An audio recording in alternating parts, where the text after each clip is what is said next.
Hello, everyone. Good morning. Oh, some more seaweed.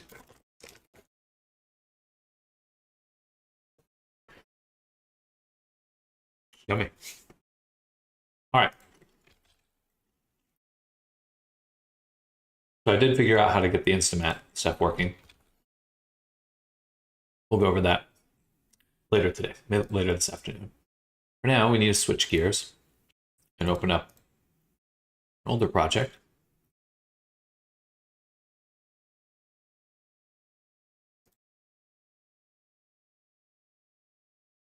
PubChem. I think we'll just copy this over to here.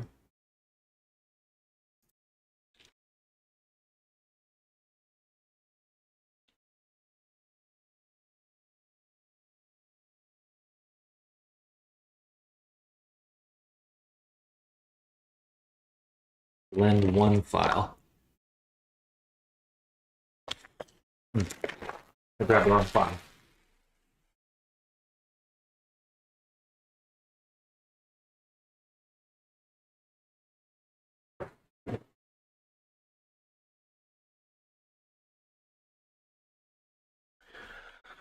Grabbed the wrong file. This will work though. Actually, no. Delete that. New file explorer. 2022. Line work. PubChem. Blender. Should copy this one. Now we'll take the path. Blender 4.1.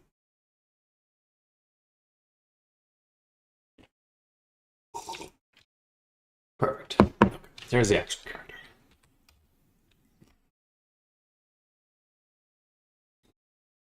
Definitely an older character. I don't have this is before I used AutoRig Pro. It's fascinating to see. But looks good.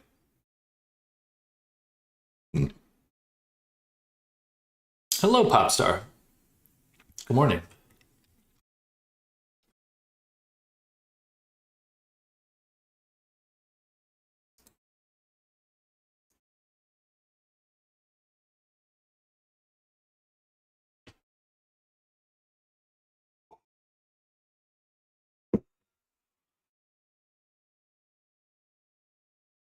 Do I upgrade the avatar itself? Actually, up early for once. Well, good morning. Good morning.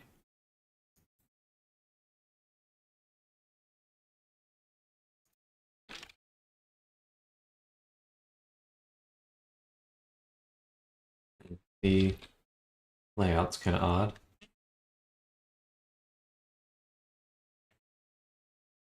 There we go. Okay, so symmetry is still working fine. It's got a twist bone. Funny.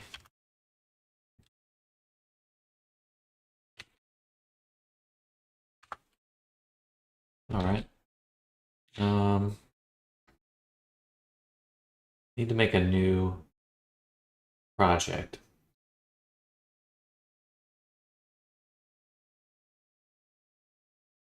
Spend, how would you update him? I could swap out this skeleton. Hello, Adish and Alkar. Welcome. Welcome back, Adish. It's got his vertex groups.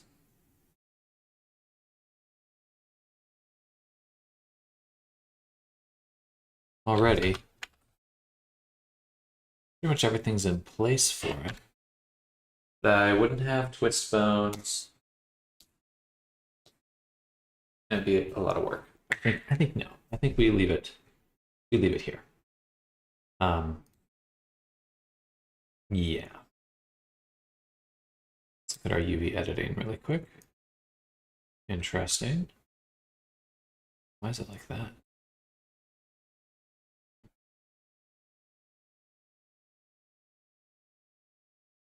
That's really odd. Oh, it must be a decal. on the leg or something. Okay.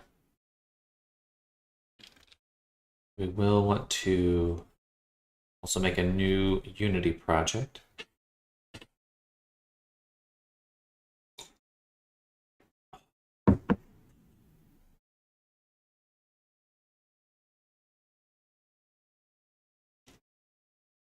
What's the new project you're working on? So this is actually an older avatar.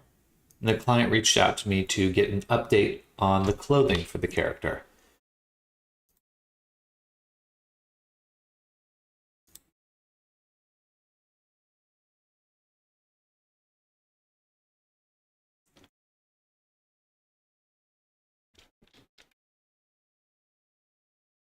In fact, before I begin working on this avatar, I'm going to update my character. Open this.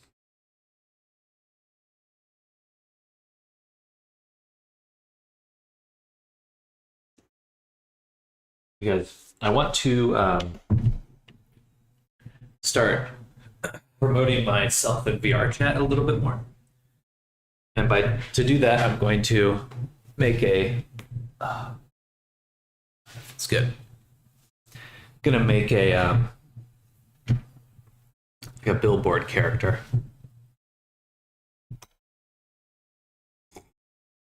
to just sit in VR with.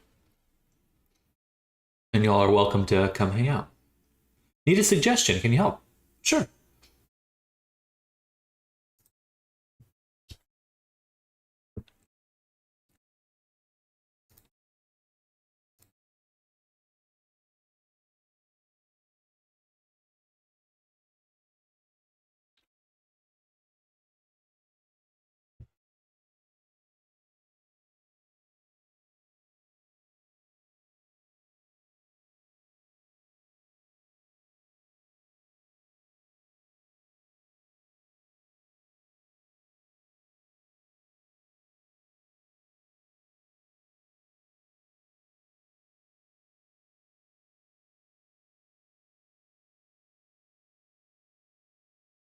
Okay.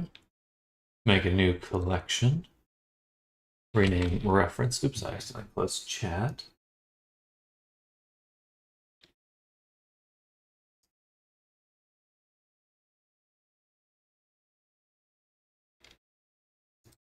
What is my OC going to be?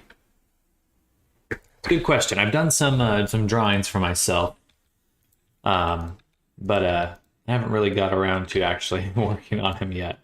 We'll see. I do need to actually make an OC though, or at least a character that's kind of more my brand.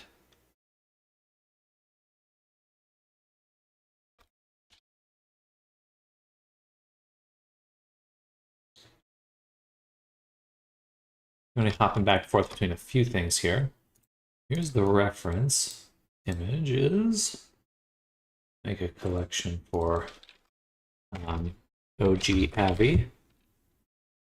Select the objects in here, drop them all into that. Now, this is its own collection. We have the ref. We'll need a new collection for the cowboy outfit.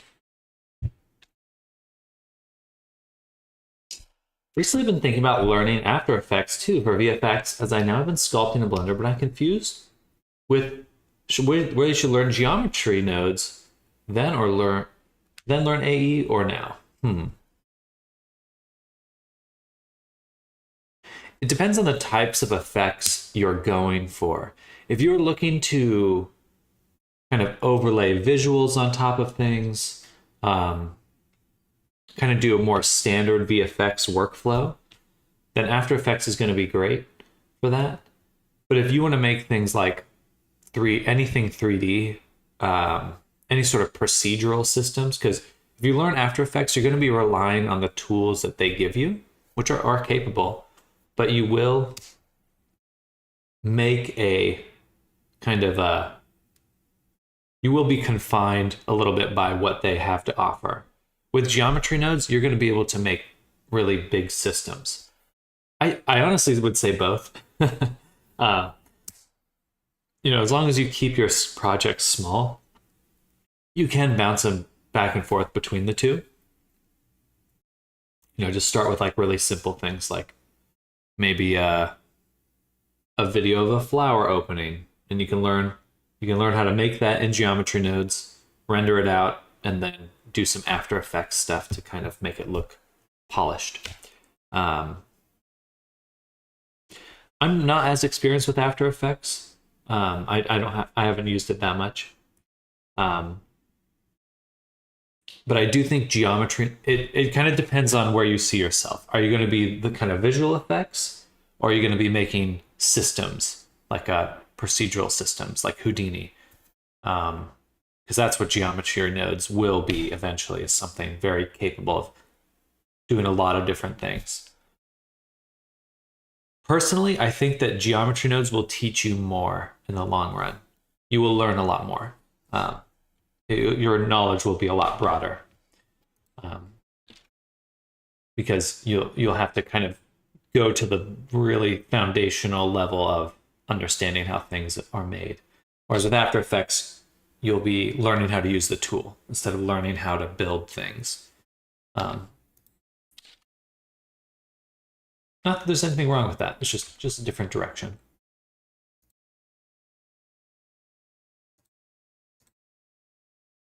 I think strong teacher line works well for you. Thank you, Popstar. I appreciate that.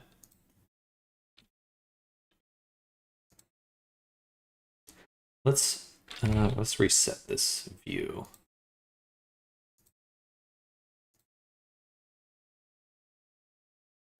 I know, see, like, even if I learn After Effects, I will still keep practicing sculpting than everything else. Gotcha.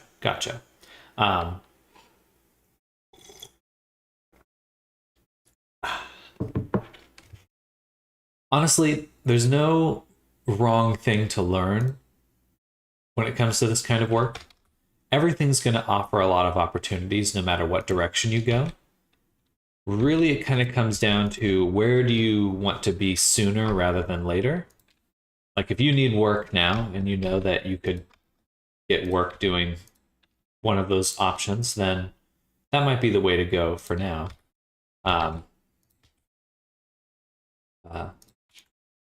But no matter what, I would say just I do think Geometry Nodes will give you deeper knowledge of how to make things. Just in general, it'll kind of give you something to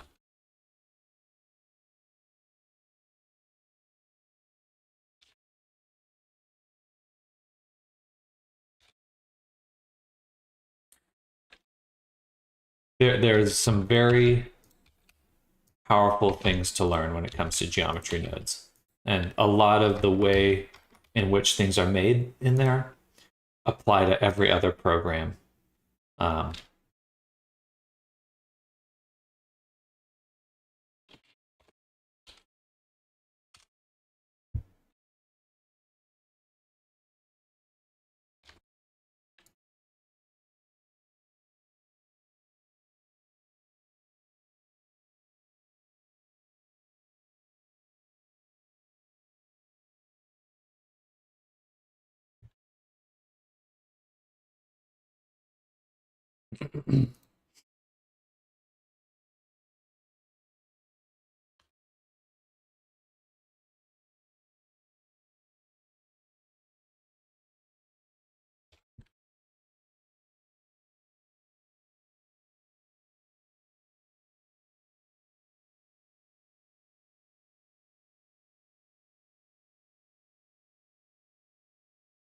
Anyway, hopefully that helps.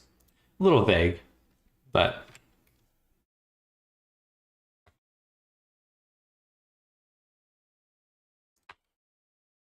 I will say, no matter whatever direction you go, you'll certainly never run out of things to learn. There's always going to be something else to learn.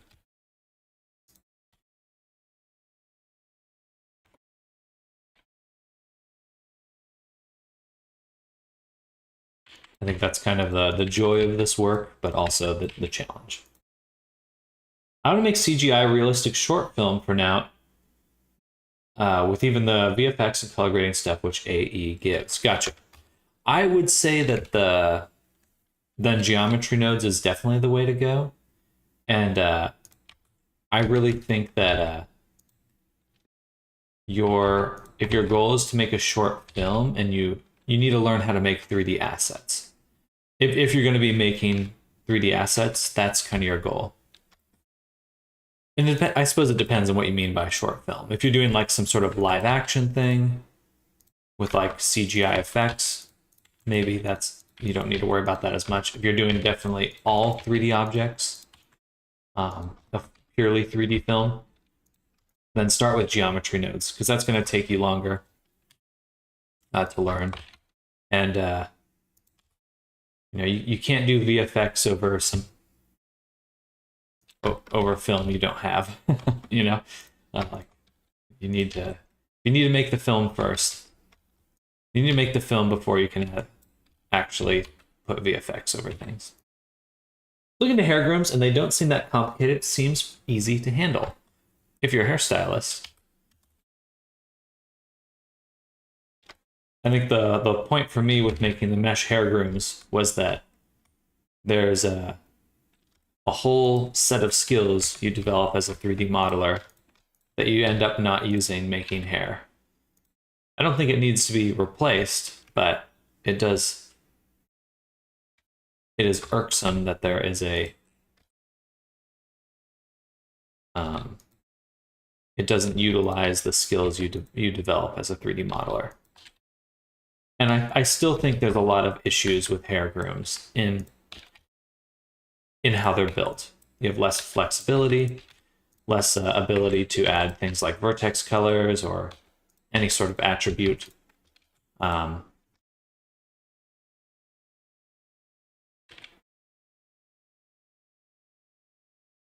if you prefer kind of working on things like you're a barber or a hairstylist, it's definitely always available to you. Hello, Comet. Welcome. Welcome, welcome.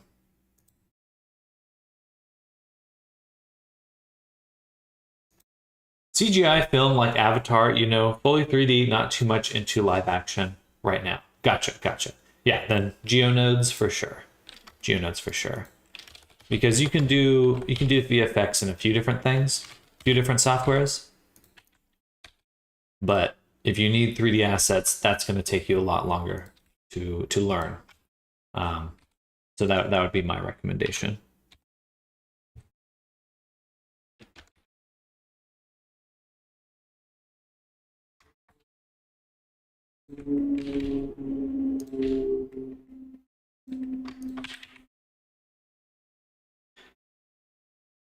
I'm so sorry, my cat sat on my keyboard. No worries at all. Funny. But yeah, Popstar. Working with hair strands individually isn't hard. When you want to make a full system that you need to animate and move around, then you need to bake it. If you want to use it on a low poly character, then you really do start encountering a lot of problems. And again, that's what my asset was built to handle. It's a workflow. It's built for my kind of workflows. Don't like Disney live action remakes. I want to see what classic films look like as a CGI character. Like CGI Beauty and the Beast would be wonderful. Bring back old Disney.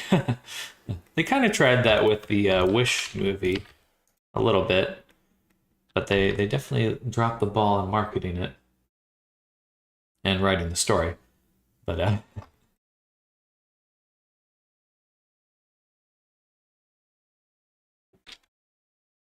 then geometry nodes it is. Thank you for the suggestion. Was feeling like so much to learn, but where to go first? Got a clear vision now. Good.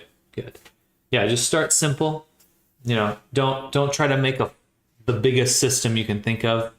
Make simple tools for yourself. Like just to give you a few directions. The curve tool here is really cool. The Bezier curve tool, because it has in it a drawing mode, so you can draw curves onto surfaces Using this with geometry nodes is a very quick way to speed up a lot of your own workflows. If you need to like place rocks or little assets and stuff. But I would just recommend thinking about geometry nodes as tools to speed up your workflow. It should be something that multiplies your work.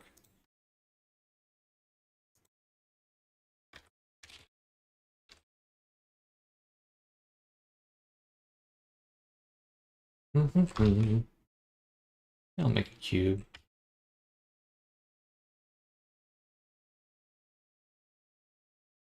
Put a little hat on him.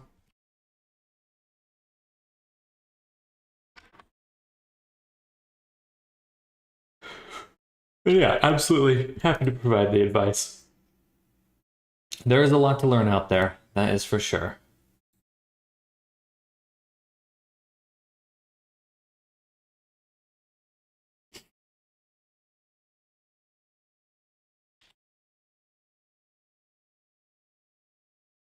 I feel like you learn the hair grooms easily. I've never seen what your hair add-on looks like fully rendered with a shader and everything on it. It looks the same as any other hair strand system because it is still hair strands at the end of the day. The tool isn't for about end results. It's about workflow. It's about how you can work with it. So whatever you can do with other hair, you can do with that tool. But yeah, I would definitely mess around with hair grooms first to understand how it actually applies to your workflow. So if you're looking at it and not sure how it's helpful, then I think you haven't worked with hair grooms enough at this point. Sorry to answer this question, but how did you get into making avatars and stuff? Oh, hello, Riso. Good morning. I got into it because I love VR, and I was doing some game dev related things. Back in the day, I wanted to do concept art, and I was kind of like getting into that a little bit. I ended up learning a little bit of 3D stuff, and then I was like, oh, I started coming out with the Vive and other tools, and I was like, oh, this is really cool. Like I can make and upload my own stuff to VRChat, and then it just kind of kept going with it. It really just kind of took on a life of its own, in the best possible way.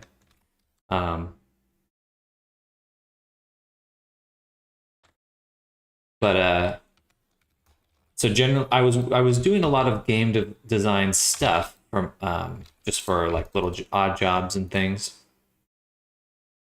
But it wasn't until VRChat came out that I started like making things for myself.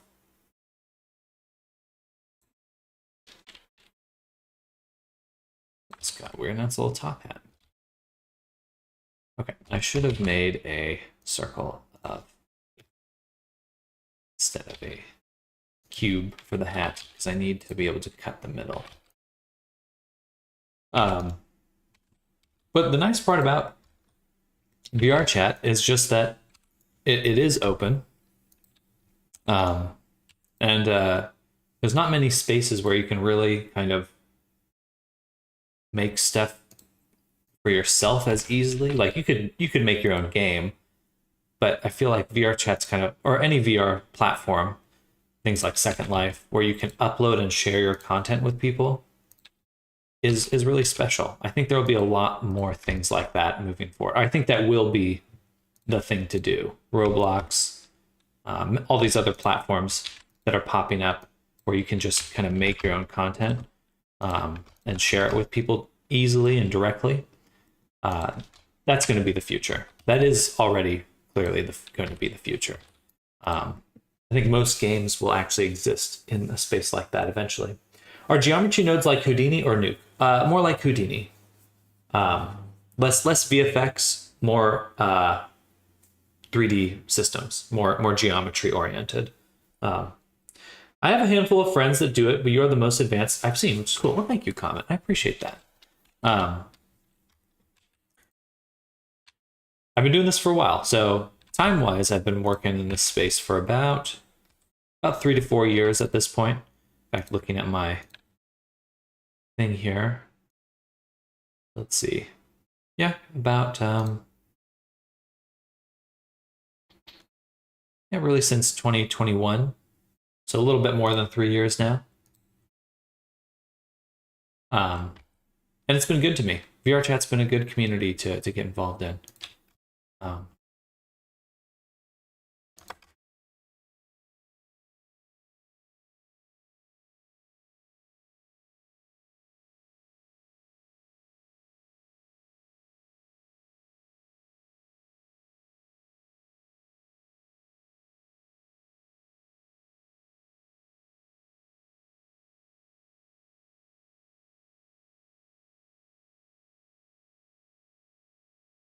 your spouse in VRC, lol. Oh, that's awesome. That's really cool. Well, I hope you two are doing well, and congrats. Hello, everyone. Good morning, Corn. Welcome.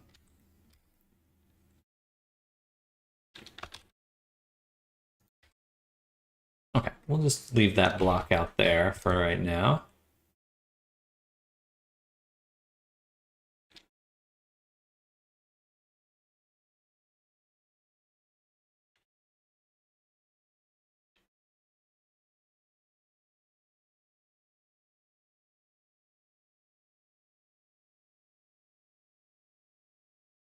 I have a similar background, except that I was making things for my then girlfriend. I was making stuff for MTA San Andreas, GTA San Andreas multiplayer mod, or oh, gotcha, multiplayer mod. Eventually, I got so good, I like to make stuff for other games. I was interested in VR chat, got in there, and the rest is just history. There's going to be a lot more opportunity moving forward. I do think that as a platform, VR chat should be looking a little bit more closely at things like D&D, like Dungeons and Dragons, and other ways in which people can engage with each other that isn't like a formalized game.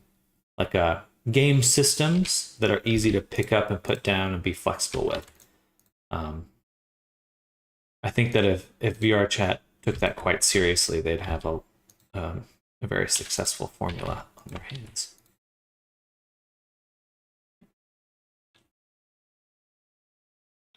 Actually, buy the atom for now. Look into hair grooms just a bit more. No problem. Take your time. I think I started doing stuff in Blender in 2017 and VR chat avatar related stuff in 2020.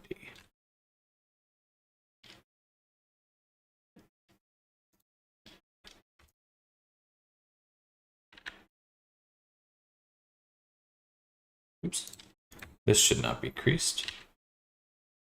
This should be creased.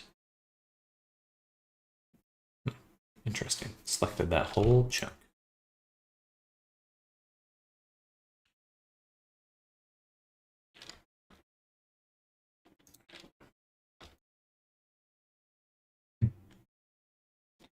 Use a shortcut for making creases, Control plus E, and drag your mouse. Gotcha.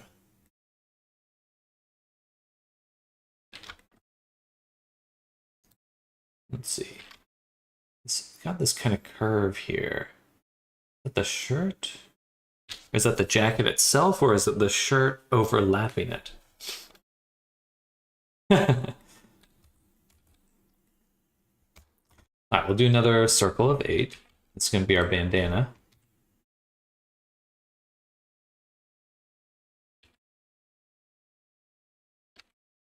We'll switch to local.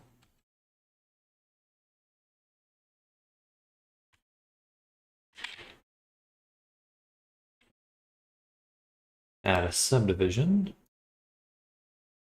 Let's solidify.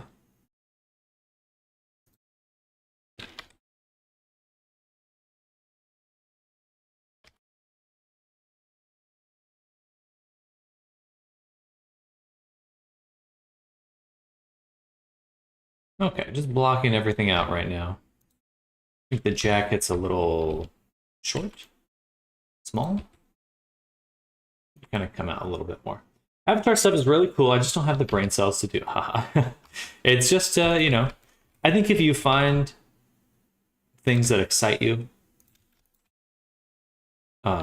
this has to be the right fit, you know.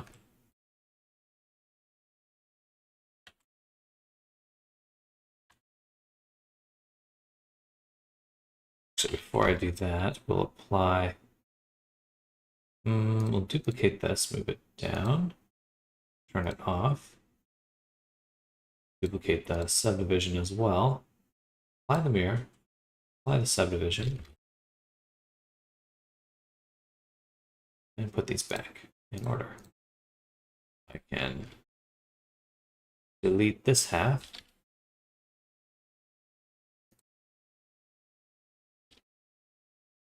Put the mirror back on, and now we're just one level of subdivision deeper. As I call it, things jacked by the looks of it. One step at a time. Starting in 2017, when did you start? I started learning 3D stuff a few years ago. Quite a few years ago. Let's say, I guess like in coming out of college, so that'd be about 8 years ago now. Yeah, around 2016. But I was kind of focused more on using it for making paintings and things like that. But as time went on, I just ended up liking this work a lot more than anything else. I think trying to do concept art for a long time just kind of, it's such a competitive space, and it's going to be, I don't even know what it looks like nowadays with all the AI art in it too. Probably even more insane. Control Shift E. Shift E. Shift E. Shift E 0. Shift E 0. Shift E.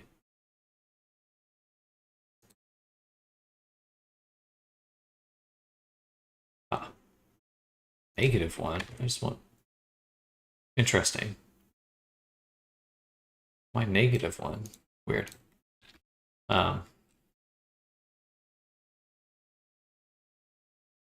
Alright, doing this sort of work is like pushing a boulder up a mountain. It's going to be difficult, but you can find yourself happy doing it. 100%.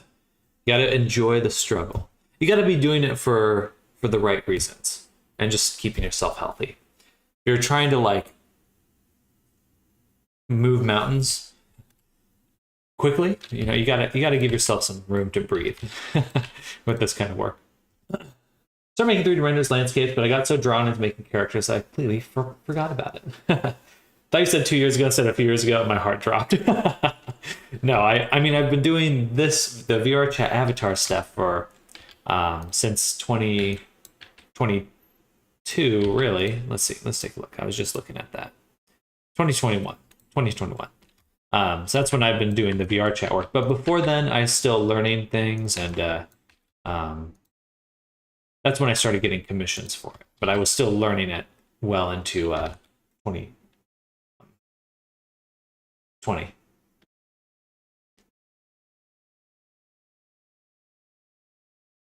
And I do feel I have an advantage in some ways because I was doing sculpting and stuff long before then. So I have the like kind of some foundational art skills getting into this. So it's a little bit different journey for me than some.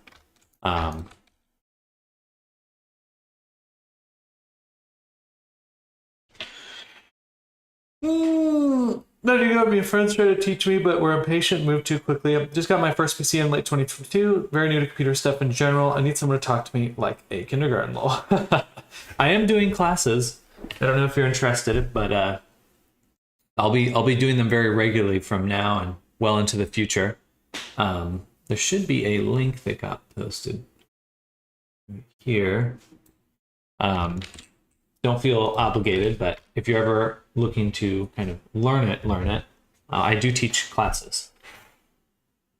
Something in life is that everyone takes a little different pace. For something that someone takes 3 months, it could take years for someone else. However, at the end of that time, both would have to learn the same skill. In fact, adding a sense of urgency will make things harder for the ones who learn slower. I'm telling you from experience.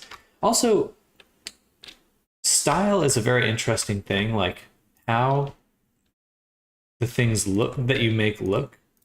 Like, someone can learn faster, but, you know, what resonates with everyone else can be so different. Like, if you compare if you can compare like Has-Been Hotel to like Disney movies, like the budgets to make them and the amount of people involved is so vastly different. But one is a lot more beloved, Has-Been Hotel, than a lot of the more recent Disney movies. And the style is simple or relative to the insane complexity of all the CGI renders that Marvel's doing. So there's like a dichotomy there, which is super fascinating.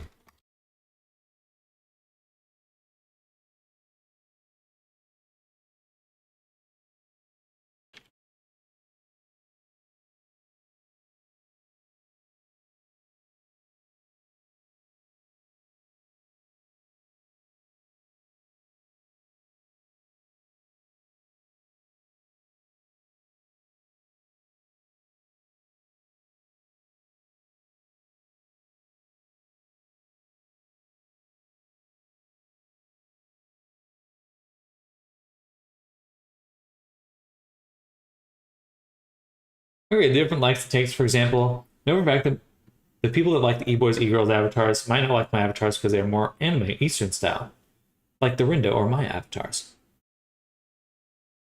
Having that background would be a huge advantage. I did some CAD stuff and drawing before I got into VRC, but never did any sculpting or polymodeling.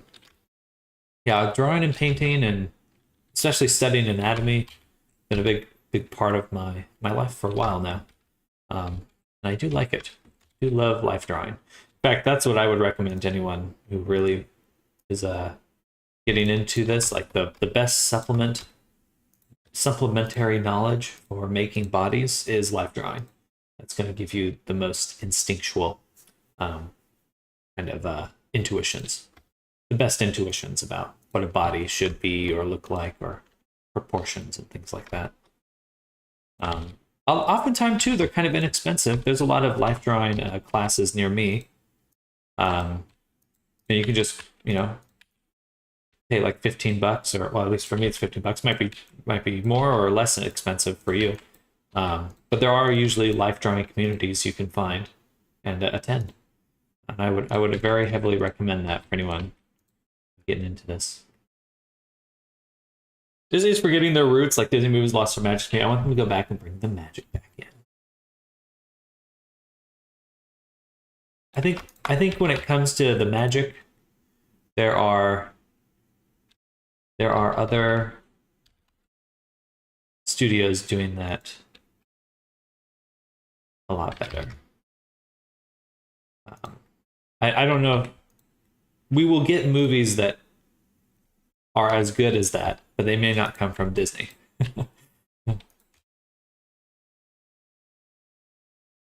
There's actually a Mexican studio that made a stop motion film that just got announced. I'm quite interested in that.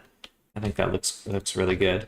It's just good to see more. We need different. We need less corporate voices, less corporations, more individuals. I want to see more indie content. I want to see more YouTubers making what matters to them than a corporation guessing or doing some sort of A/B testing. So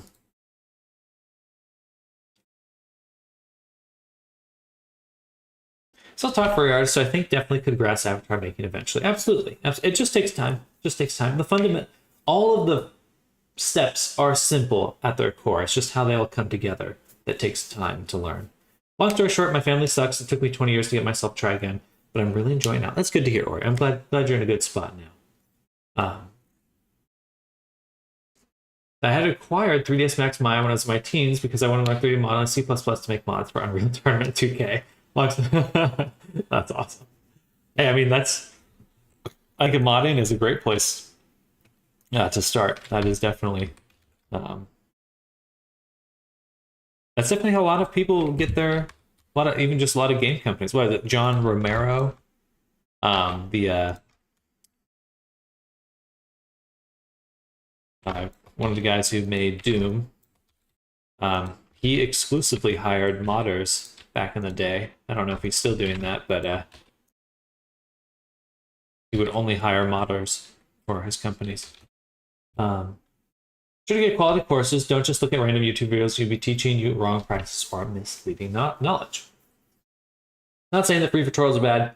There are some that are good. What I'm trying to say is, if something you might end up making for the rest of your life, you might as well make sure you have a good basis, don't you think? Yeah, I learned most of what I know from YouTube. Really, it's just going to take. There's for a lot of things, there aren't necessarily wrong ways to do something. When it comes to like, it's just being able to get to the end. The real skill is learning how to grit your teeth and get through an issue, and learn it yourself. Because like tutorials will only take you so far. Like, I think, there is just a. I mean, even just yesterday when I was trying to bake stuff with Instamat, which I did figure out, it just takes a while.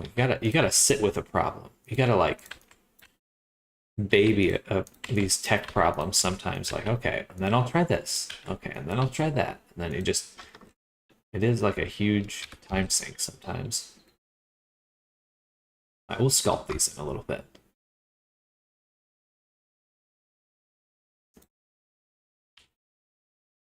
And I'm going to dissolve this one because that's too much resolution. I'm going to dissolve this whole thing. YouTube vids are great.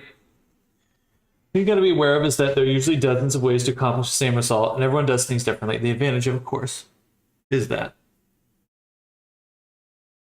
you're getting all that info on the long process from one source, so it's consistent and the workflow is there.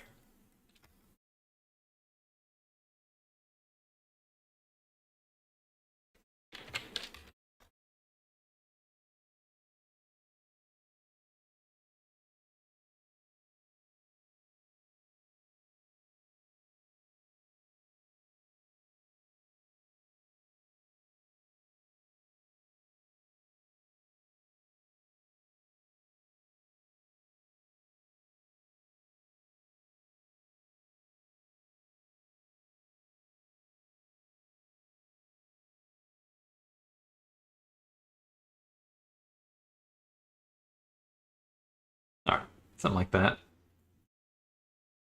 It's coming together.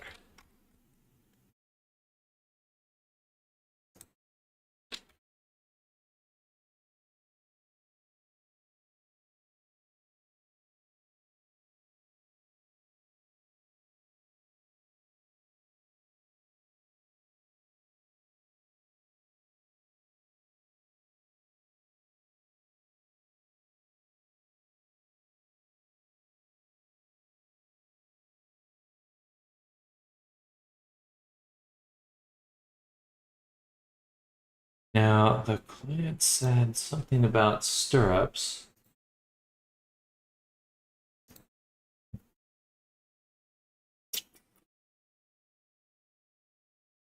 I was thinking for the cowboy, the pants are kind of like stirrup that's wrapped around his feet. For the shirt and shorts, I was thinking fur style. Color changed around the feet of the model. Light on the background. All right.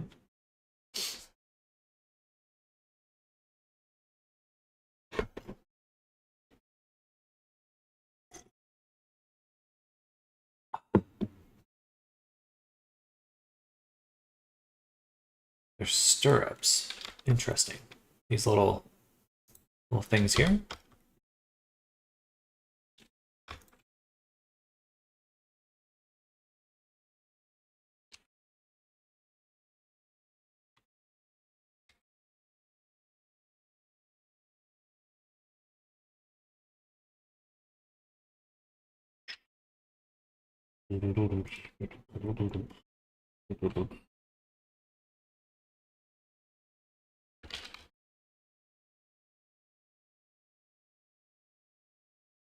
Also, if anyone is looking to learn, again, I do have classes But I also do go through the whole process of making avatars on my stream. So there is a lot of knowledge kind of tucked away in a lot of my streams.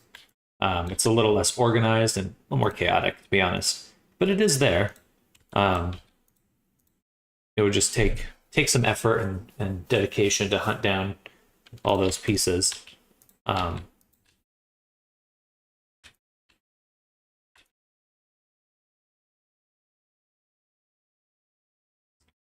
classes offer convenience more than anything else.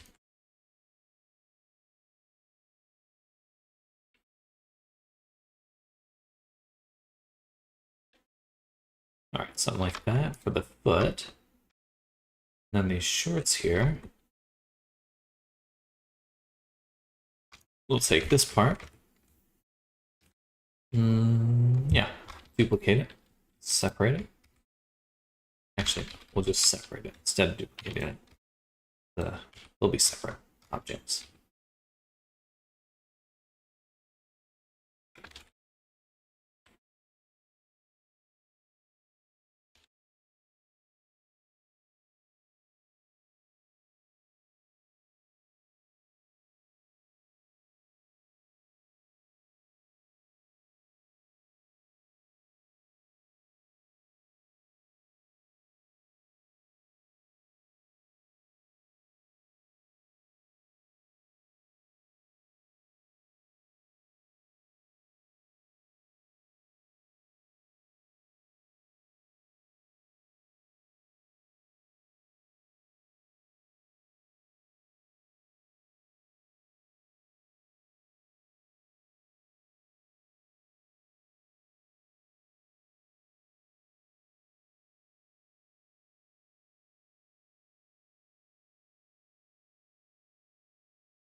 All right. Pantaloons. Belt should be lower.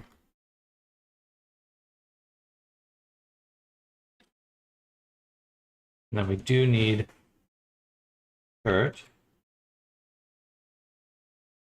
Don't like this. I'm gonna get rid of that.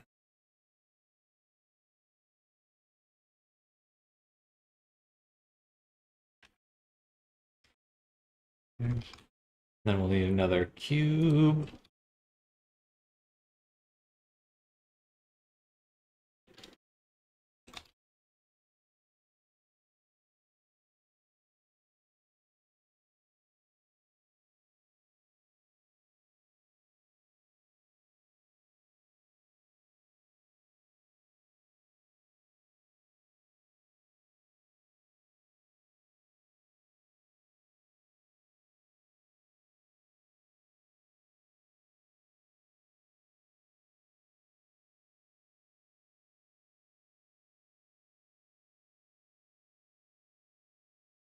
That. Mirror. Apply. Subdivision. All right.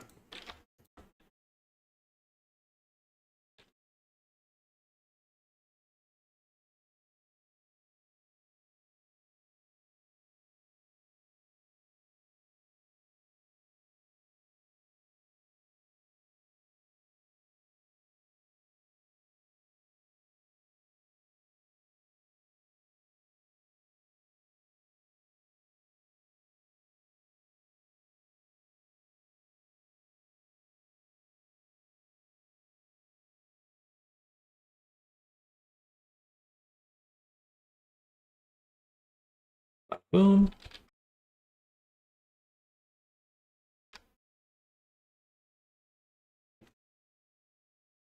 Okay.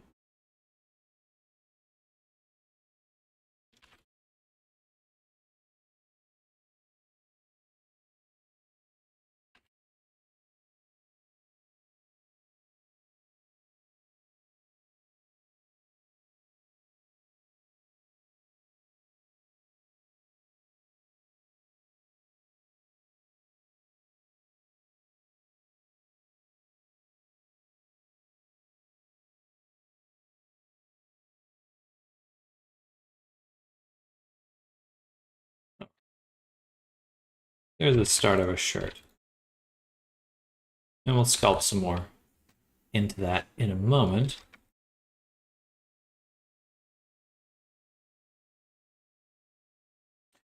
This character just so fluffy.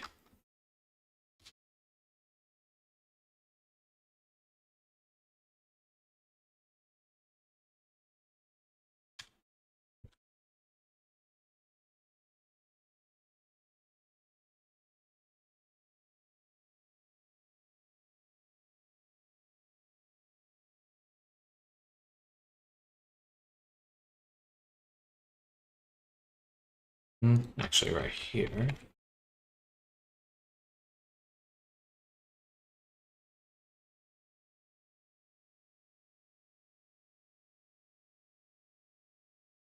Right, how are we looking?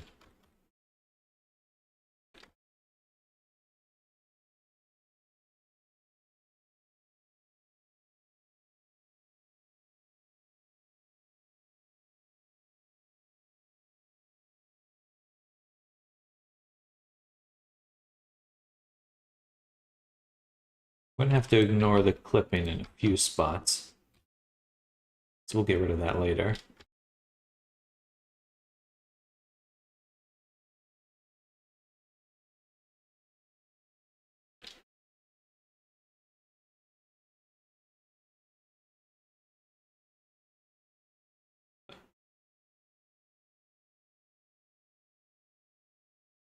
Dragging this. Come. Come.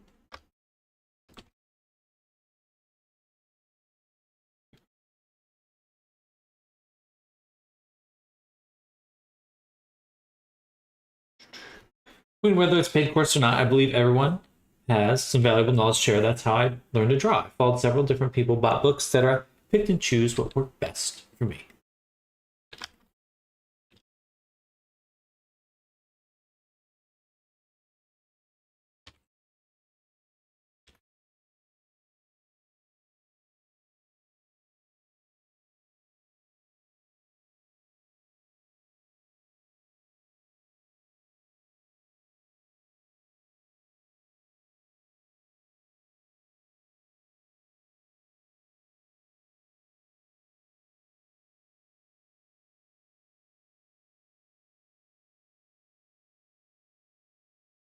All right. So let's go ahead and get in some UV editing now. Well, we've got the simple version to work with. I'm gonna delete this actually and make a new one. So get all my buttons back. All my buttons were missing. I was missing some buttons. Mark the seam there. We put the seam on the bottom. And then one on top. Still missing the collar. That's just the vest, so we don't need it here. The other one we will need. We'll need it. Take this side and this side. 0.2. Bam.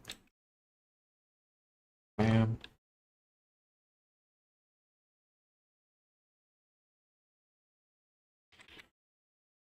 Go, one down.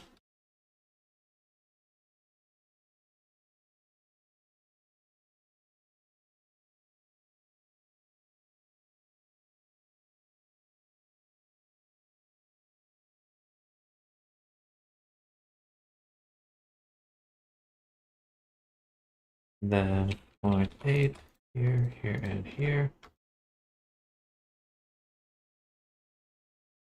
Turn on live unwrap.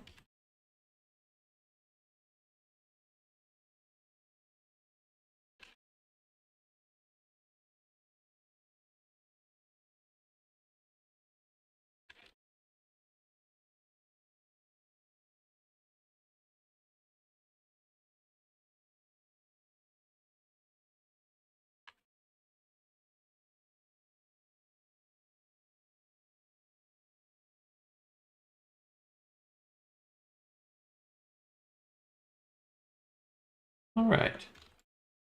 I guess I can flatten this one too.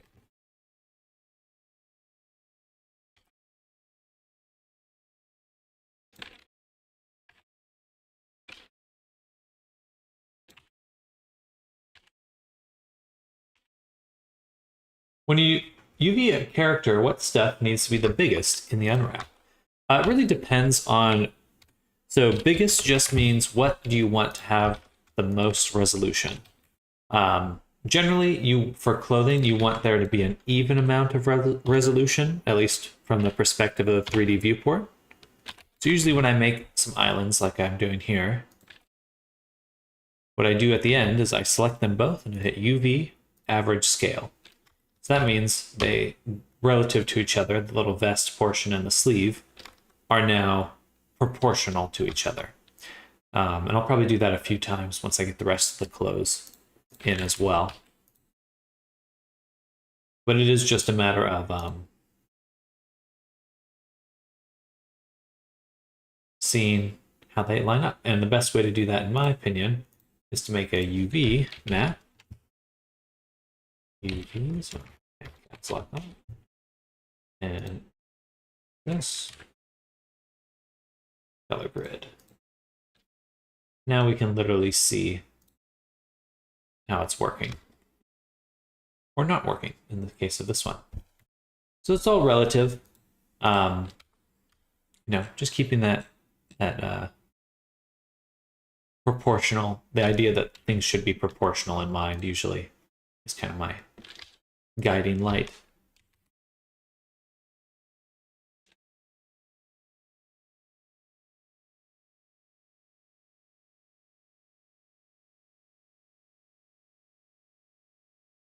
Same with the body. Exactly.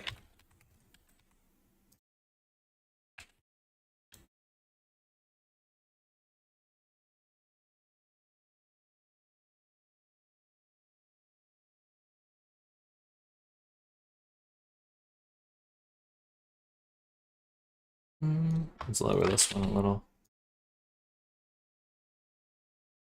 I don't need these to line up.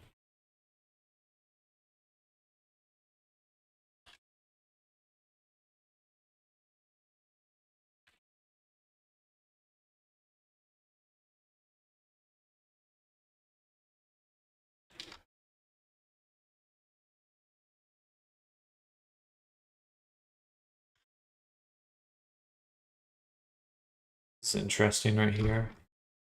Squished it is.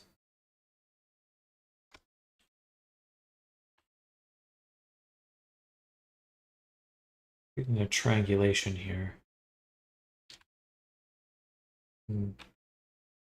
I'll have to fix that later. I have to triangulate it. Just join the Discord. Hope it was okay to share some art there. Absolutely. Absolutely. Yeah, there's a little self-promotion channel. And that's what it's there for. I'll take a look in just a moment.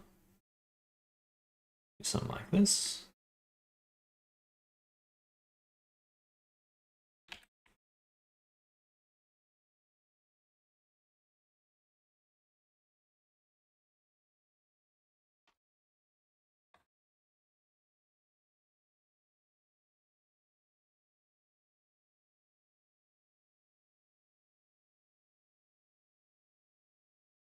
Good to know, thank you. So for character, face, and body would have the most detail, correct? Yeah, usually for the face map, I do tend to make that larger than the other, proportionally larger. I don't actually make it larger than the leg or something, but I will scale it up to give it a bit more resolution, or sometimes even remove it completely and put it on its own material in order to ensure that it has the resolution it needs.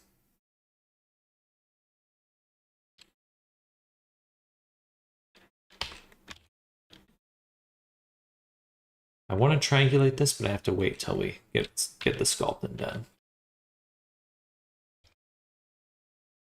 Get that sculpting done. We're gonna mesh this. Delete this side. Add the mirror back. And add a subdivision back. I don't need the subdivision just yet. Mark the seam, unwrap. 5 to 2. And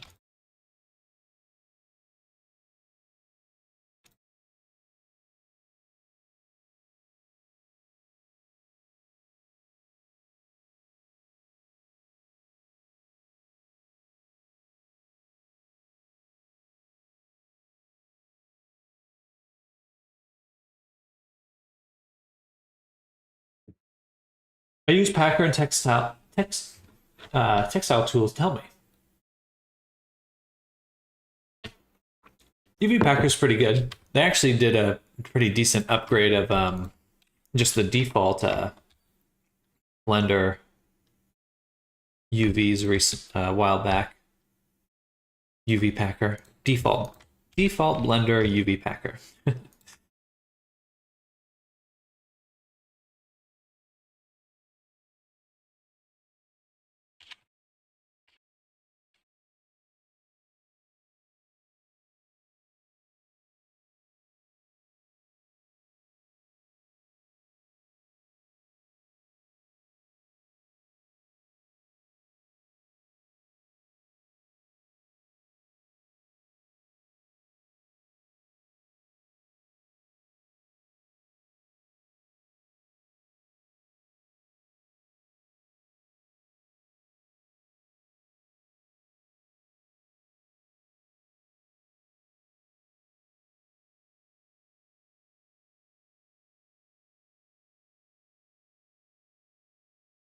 All right, that should pull out some of the stretching we're seeing.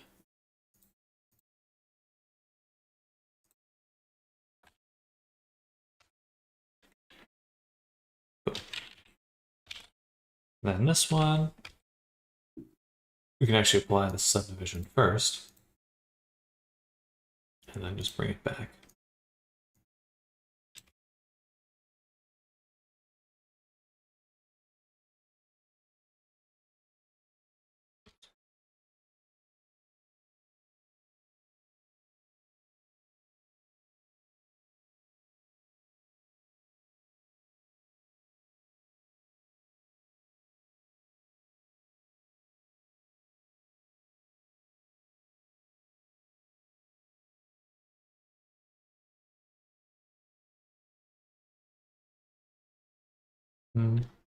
Once again, apply the subdivision, bring it back. I can subdivide before the mirror, that's fine.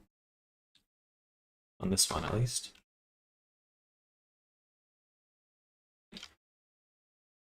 Hmm.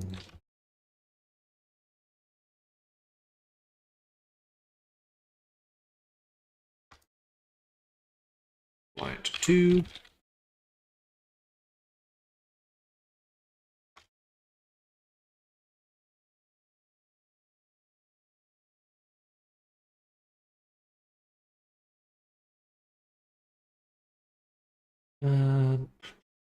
Could make a better or nicer curve here on the UV map, but don't really need to. All right. There we go. Hat.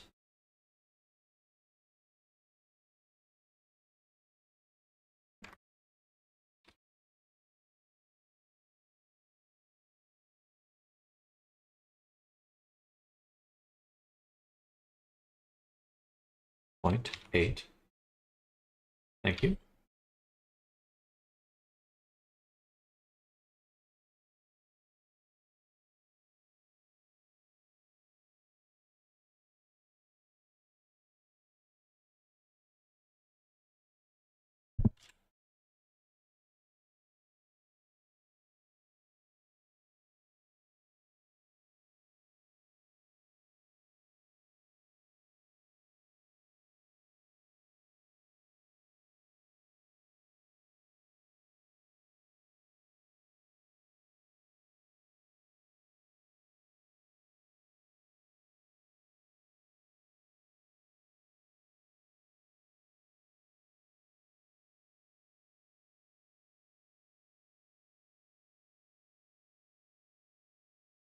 Better.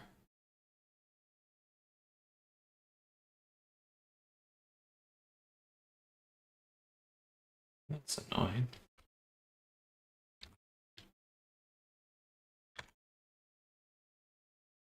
Just slides right past it sometimes. Hmm.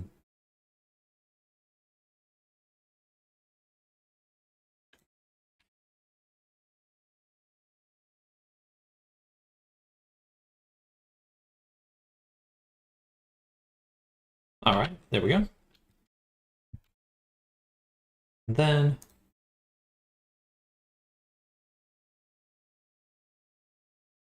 mm,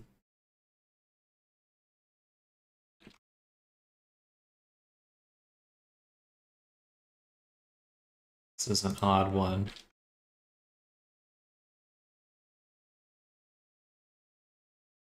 I think we'll do that.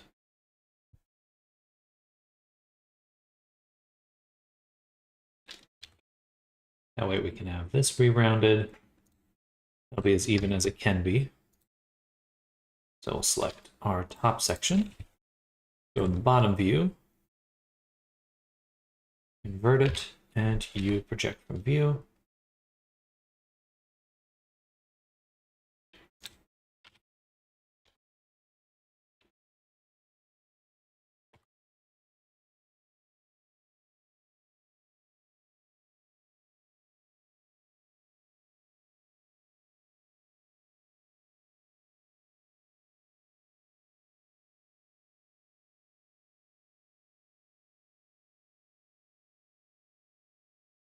All right, there we go.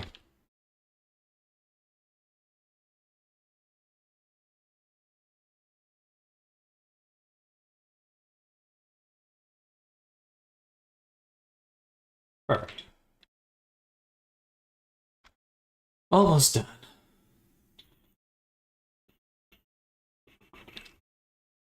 Yeah, we should do the belt right now. We still need to make a few of these extra little details here. The collar, the bullets, the actual belt piece. I think maybe we'll save those for a little bit later. Let's go ahead and get into sculpting now.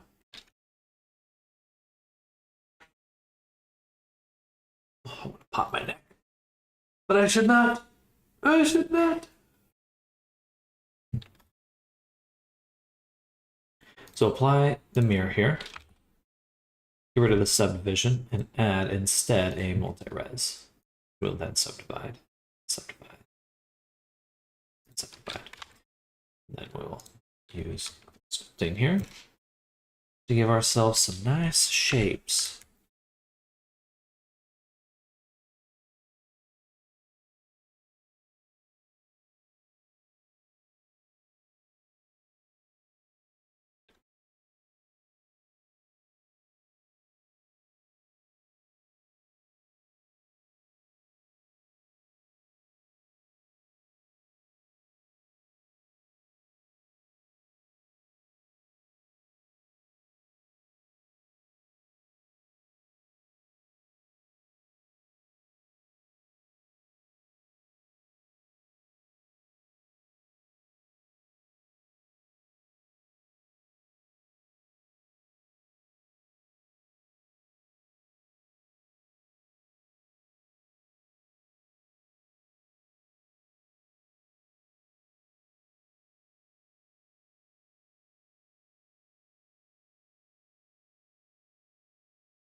I didn't have the little bottom piece here. Make that right now.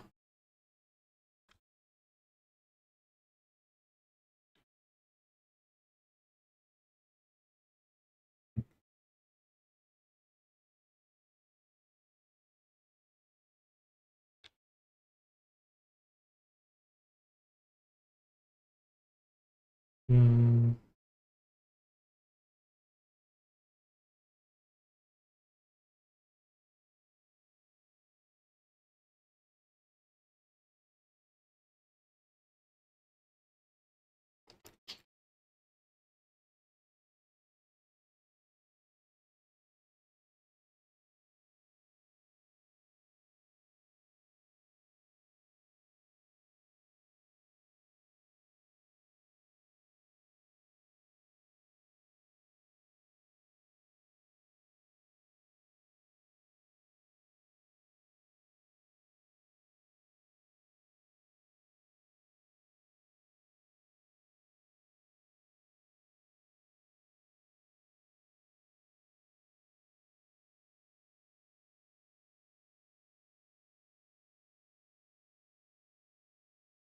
Maybe we'll do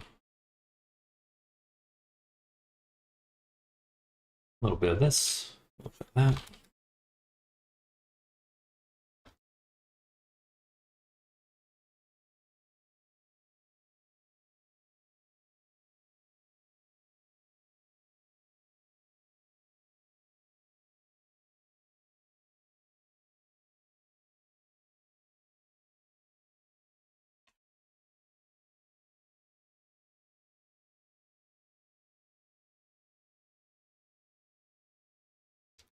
Good morning, Sky. Hello. Welcome. Welcome.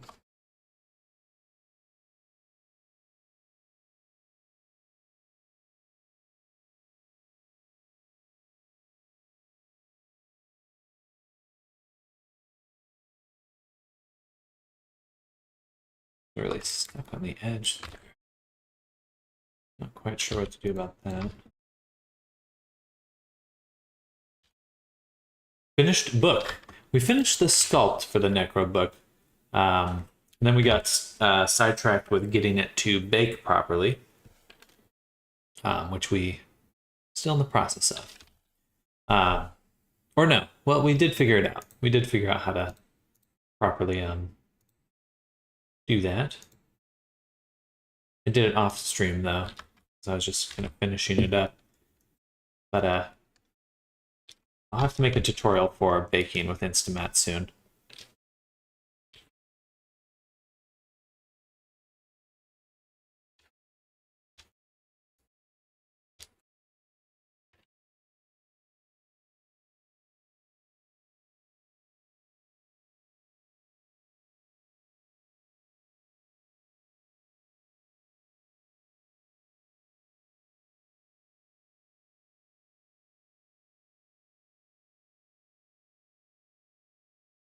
Yeah.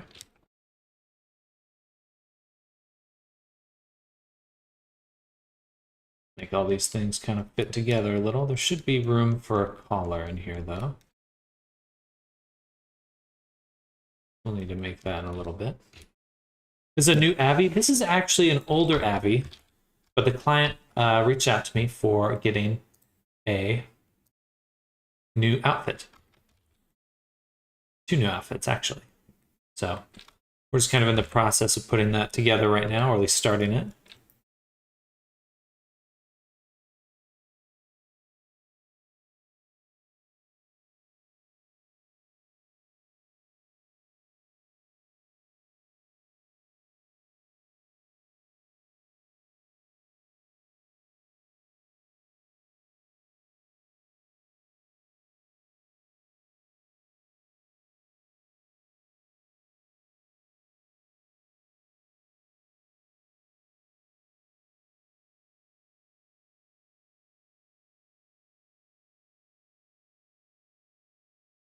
We'll do another cut here and here. Then take the edges, point to shrink them. Yeah.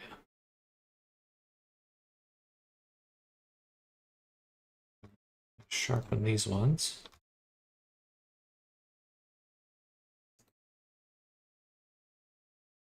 Maybe not that sharp. Yeah, basically, yeah, just outfit creation for today, or at least for this morning. And then in the afternoon, I want to make a. It'll be a graduation stage for my VR chat intro class. Don't know if Avi's going to be ready for tonight, but I'd be working on it. Sounds good, Sky. That is no rush at all. Yeah, this afternoon we'll start on that little stage we're going to be using.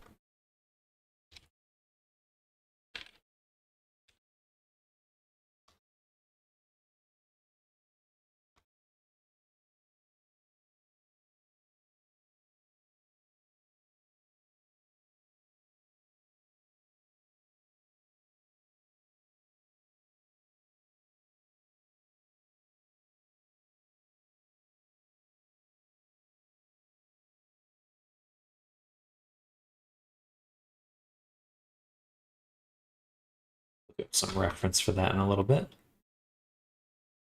Top should probably be a little bit smaller.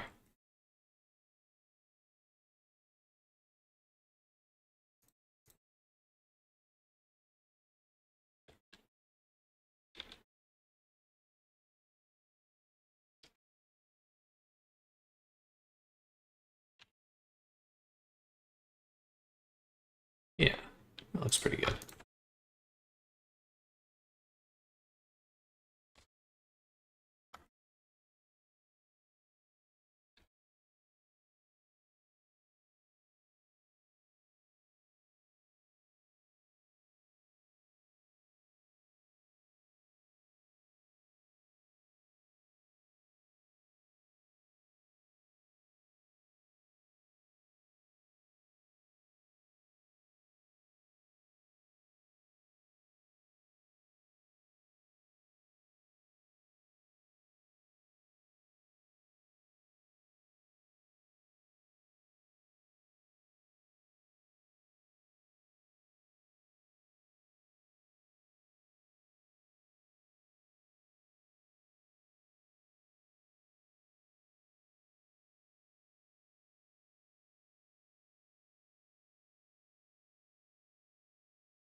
Oh, man, I've been so tired this week. And feel it again. Sleepy.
I've done Fizzbones, working nice in Uni, but don't seem to be present in VRC. Hehe. But yeah, I've been doing high poly. So with AutoRig Pro, you have to make sure you mark custom bones. So fizz bones are usually custom bones, so you need to make sure that you're um, letting AutoRig Pro, you want to export them.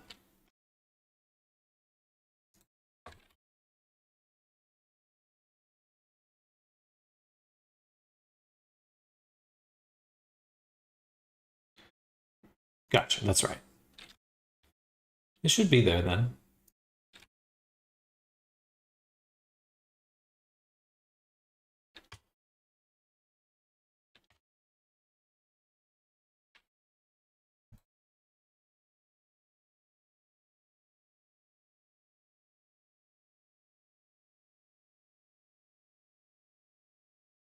Just dissolve these ones. Ooh. Maybe not.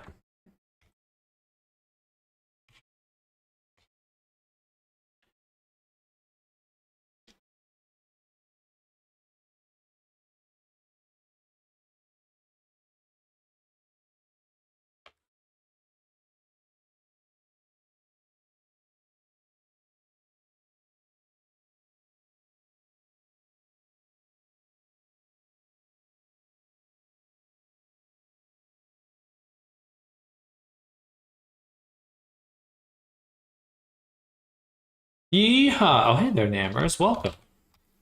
Indeed, we're putting the yee into the ha here.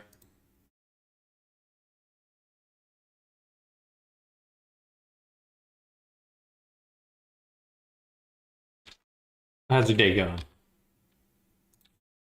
Welcome, welcome.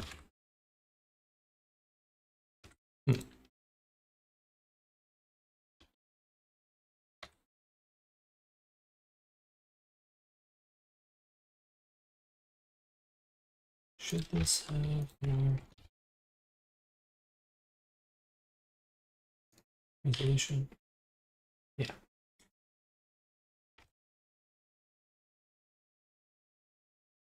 Just woke up. Well, good. Off to a good start then.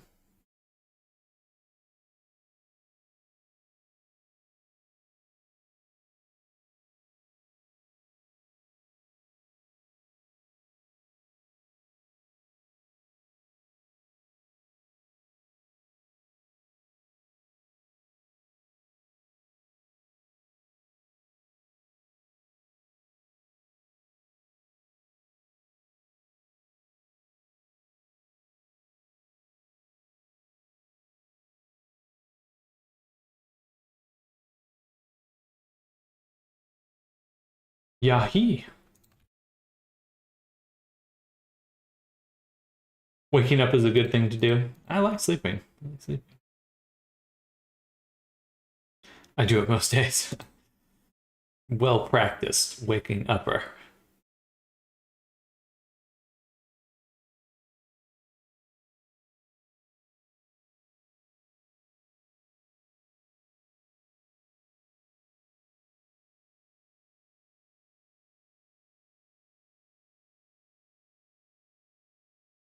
Concerned smile.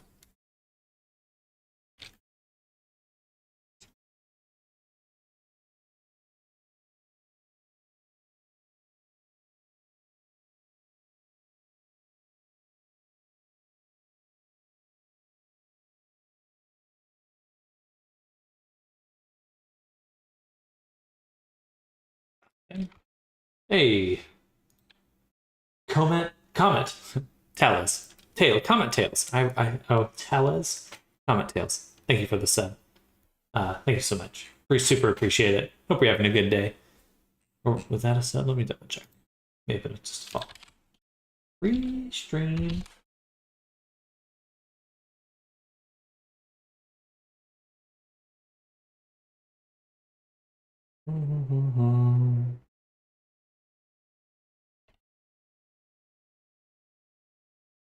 Oh, man, I want to crack the deck so bad.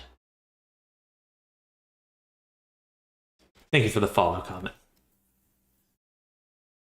Super appreciate it.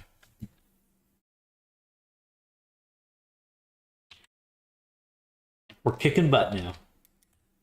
Getting into the detail work for this. Just a follow for now. I'm afraid no, you're totally fine. You're totally fine. I don't. Any sports appreciated. I'm not a. I just want to make sure I was saying it right.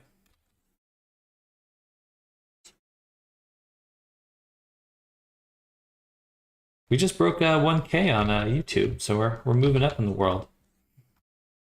World famous now.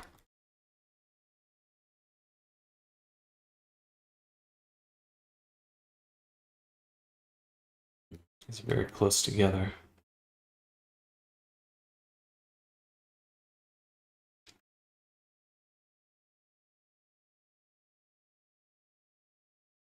Thank you. Yeah, I'm pumped. Feels good.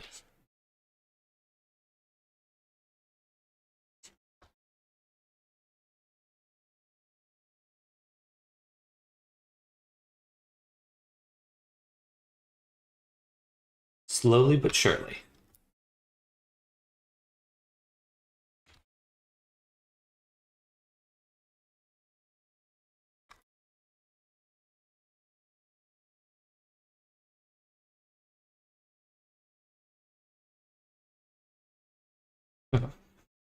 That looks a little awkward. Let's see if we can flatten that out.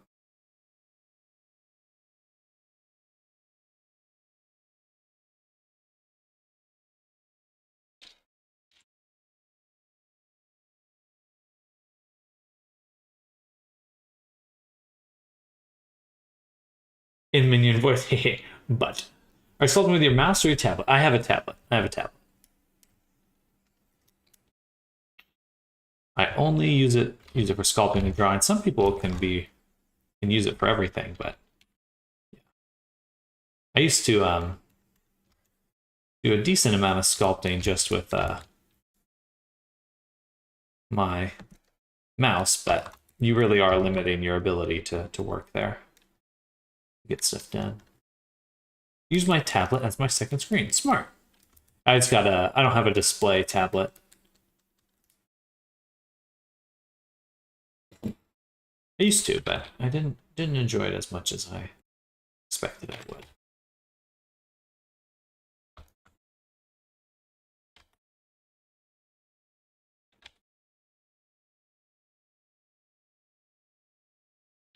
That solidify to this.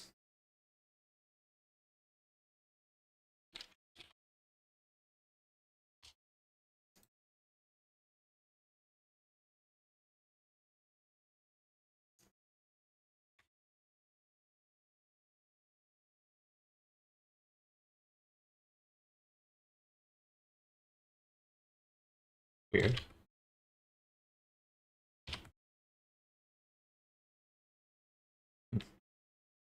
Strange. Should not have beveled those.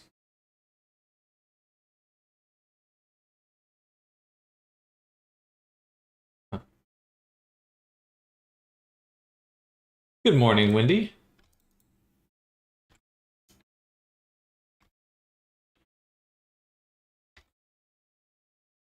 Why is it doing that?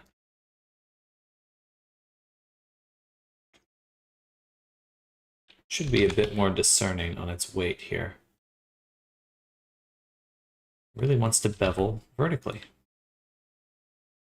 Last minute packing for AC. Good morning. Morning. I've never had a problem with the bevel like that. Weird. Simple.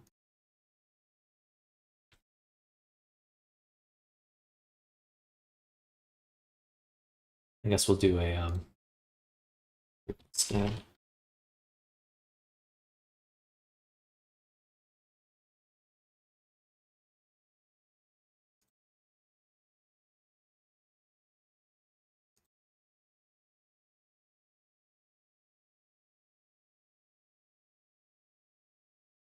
Still really wants to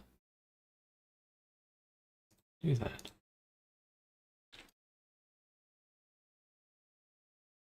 Whoa.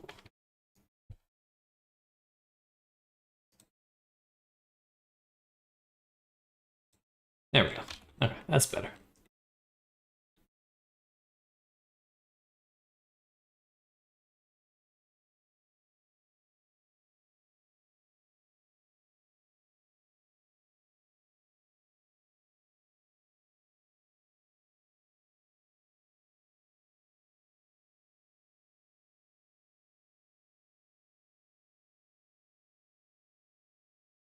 Good morning to update Blender on my laptop, lol.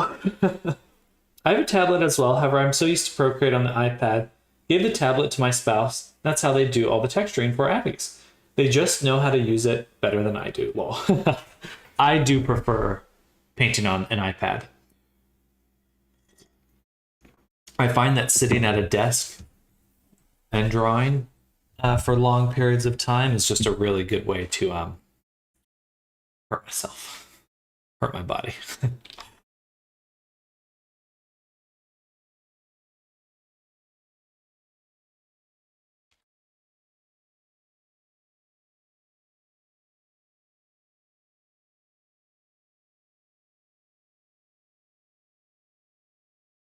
Just not built that way. Assembled alternatively.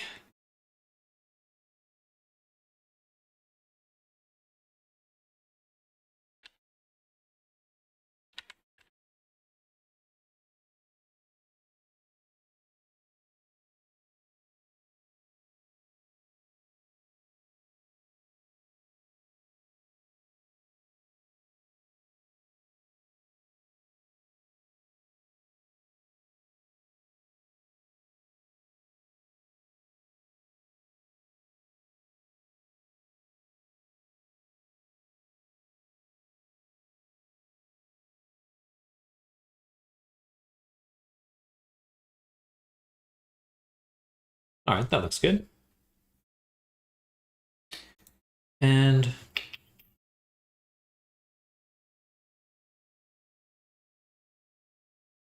the seam in the middle. I can add that. I can get that later. So we'll leave that alone for now.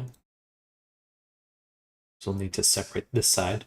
I'm over here like, you guys can draw on screens? Excuse me. The power. Technology. Technology.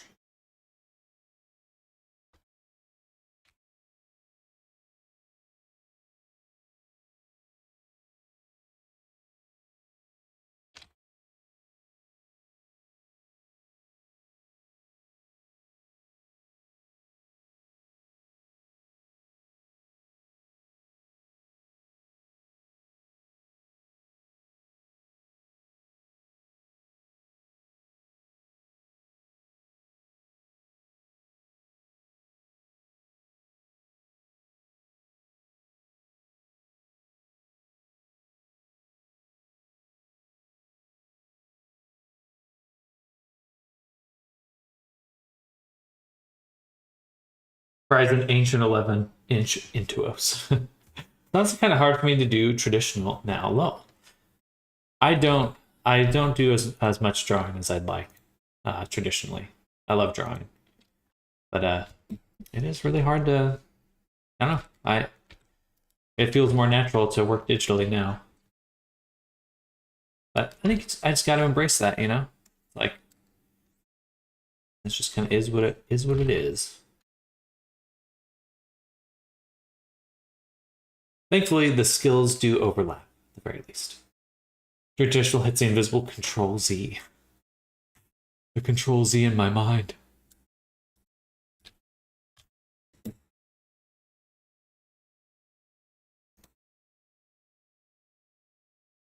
gonna do. Has to be easy to change later. Just do this.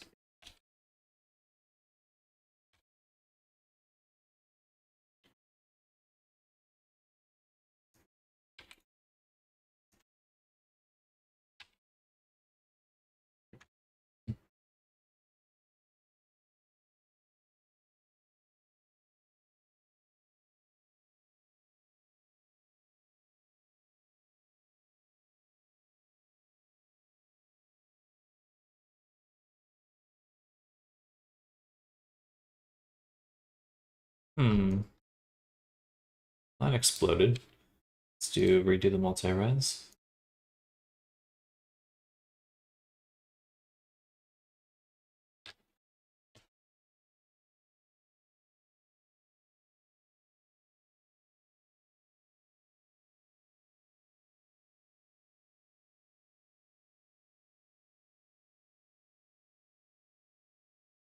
I can't do paper drawing anymore. My brain won't let me. Once digital. Also, that my sled sharpener went missing, still can't find it. No idea where it went.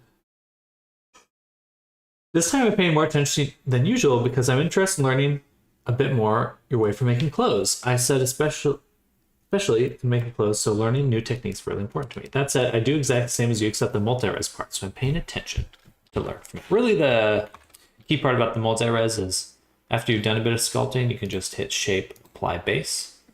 This doesn't look that great here, but it does allow you to both shape your low poly base and get your sculpting done at the same time for whenever you bake or whatever you plan on doing with your low poly.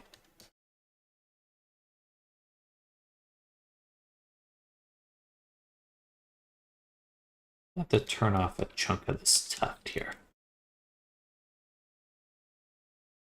Gonna do the bake today? Probably not. I have another outfit to start, so I'll probably just get in most of the blocking out today.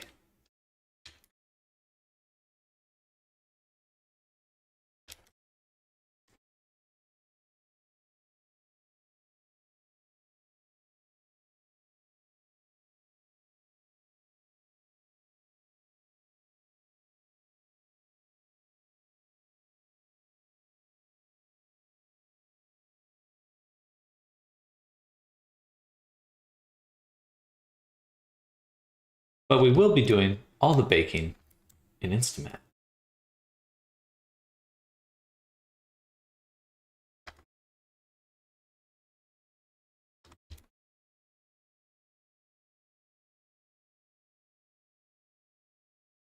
I mean, it's basically the same process. So now let's go ahead and apply the mirror here.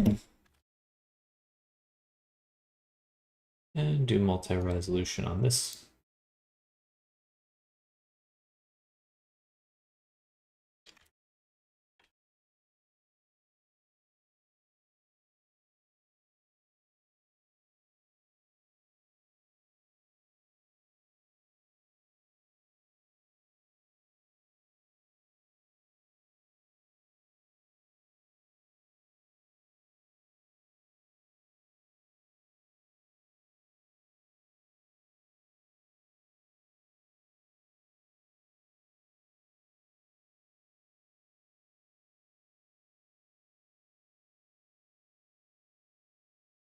Now I really want to doodle, lol, might even stream it. Okay, so thank you. Thank TTFN. You talk to you later for now. Sam, have a great day. Same to you, Comment Tails. Enjoy your day. Thank you again for the follow. And good luck with your drawing.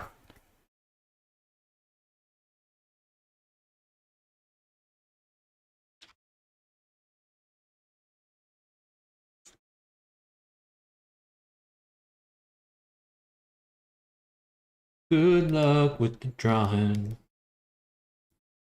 Ta-ta for now. Ta-ta.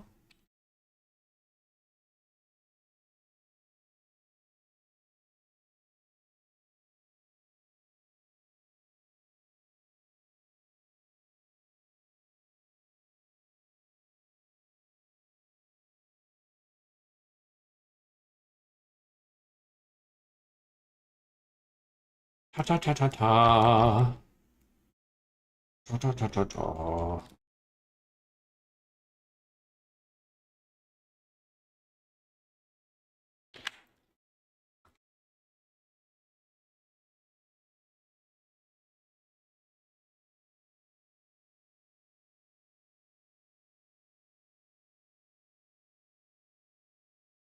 Just made some hot tea, gonna relax and work on stuff. That sounds delicious. I got my coffee here. Might nuke that in a bit to get a little warmer.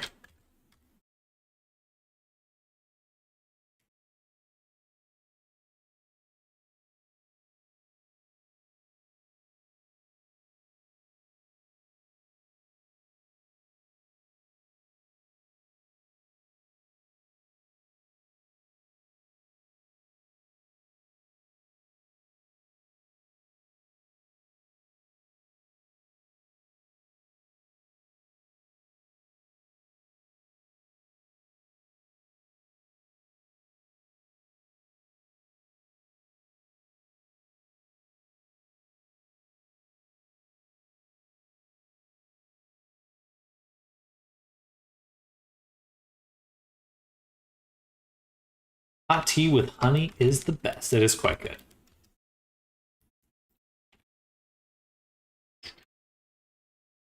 I usually prefer, last year or so, I've really gotten into peppermint tea. I really like that. Or ginger tea. Anything with a little bit of spice, really. I think it's my favorite kind of teas. I don't like honey. Well, it's not. No, I like honey. I don't like flowery tea for the most part.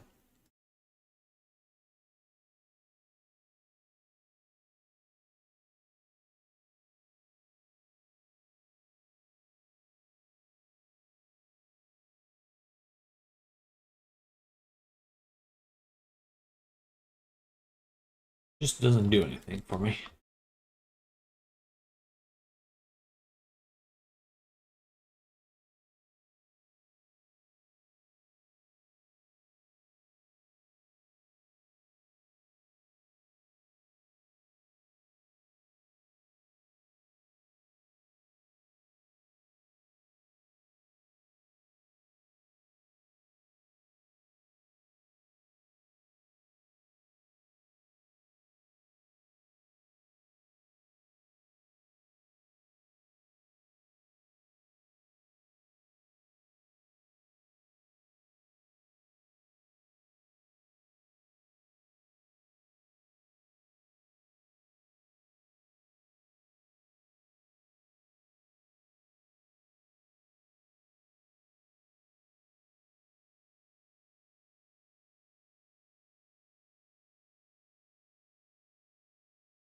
Do,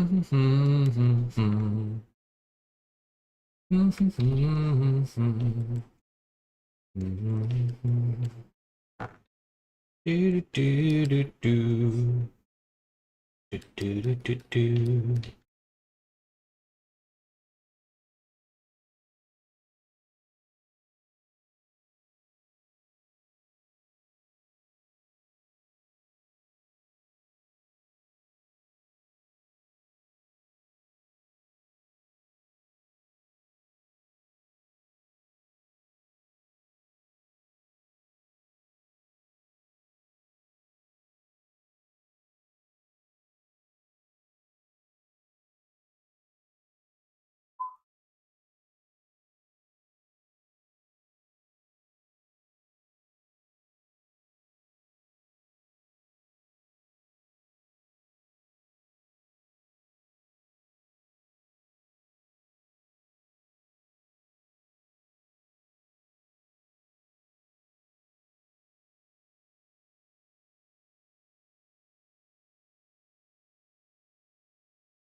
Do, do, do, do.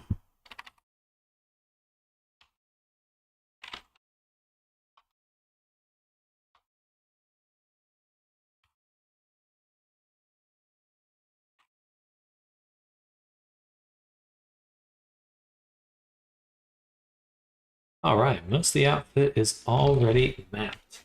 Looks good so far. Thank you. It's feeling good.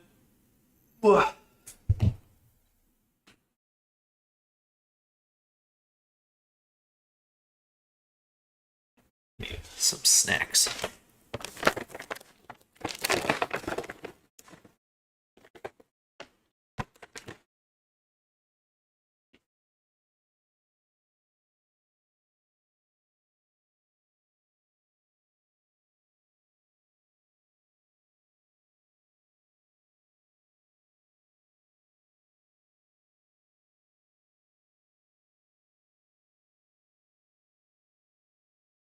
No Steeler snacks. Keep your eyes open. How dare you? My almonds. My almonds.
Sorry, I'm getting a call. One moment.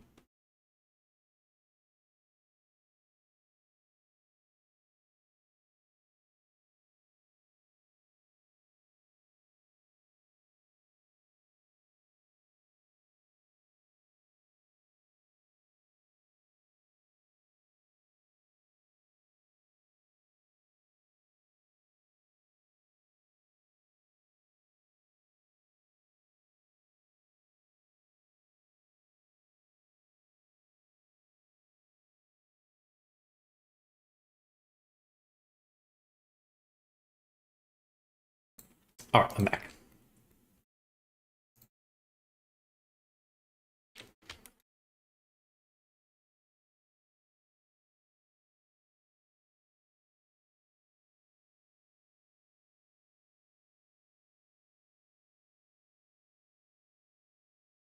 Oh, thank you. Thank you, Nicholas. I've gone so long. Too long.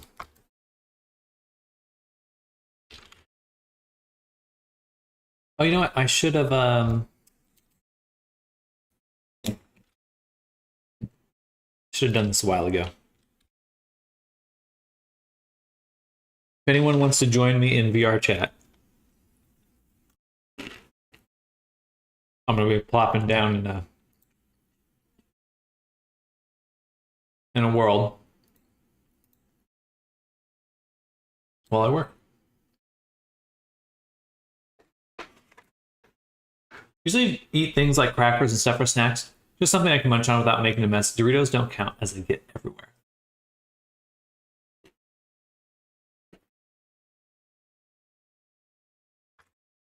I found that if I don't eat something with protein, I'll just stay hungry. I have to eat something with a little bit of protein in it.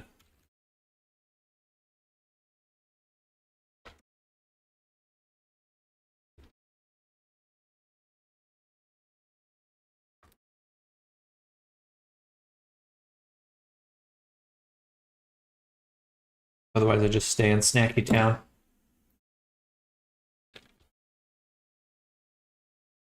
Yes, still dancing.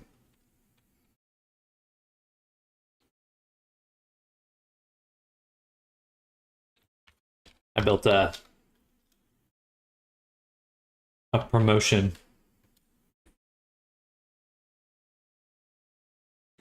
character.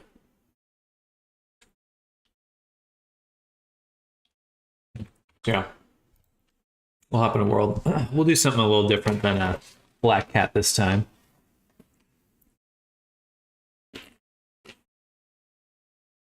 I think this will be my last day for this avatar. What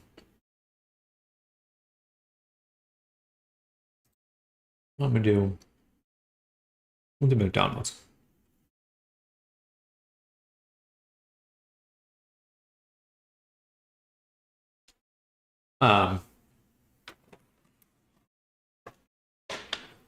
Yeah.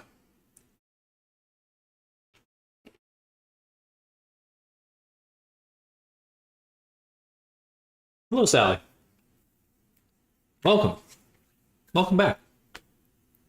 So VR chat course yesterday seems really good. Knowing they made over 120 characters over the years sounds insane. Real champ. Thank you. Thank you. Oh, my camera. It's certainly been a ramp up of quality over time. I think it was just how it goes. Let's turn off autofocus. But thank you. I appreciate that. And if anyone, again, I do have to promote. I know a lot of you hear this every few hours or so, but I am opening up VR chat avatar creation classes. If you're interested in learning how to make avatars, definitely check it out. And I'll post that link. There's that link right now. It's taking forever to load on VR chat. We're doing it. We're doing it.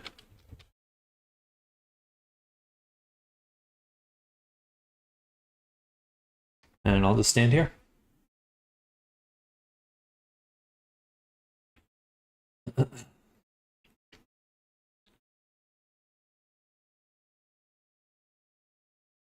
If anyone wants to hang out in VR chat, I will have my character just sitting there.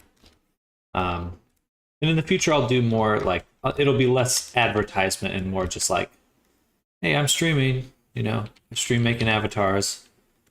And I'll put the advertisements here, right here. But yeah, I just want to get my name out there. Let me get my name out there.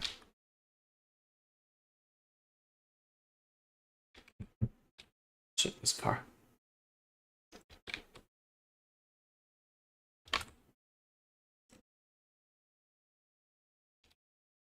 Yeah, I think McDonald's for advertisement. It makes sense. It makes sense, you know. I feel like it's fitting.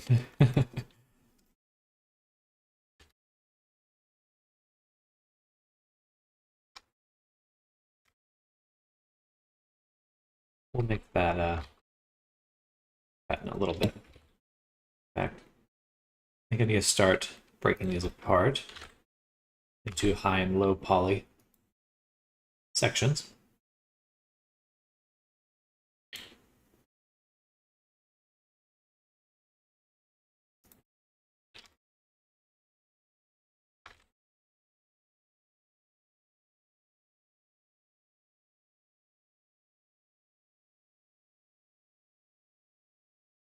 But again, if anyone wants to hang out with me in VR chat while I'm streaming, should I put it up? I guess I could. Well, I'm worried about like actually.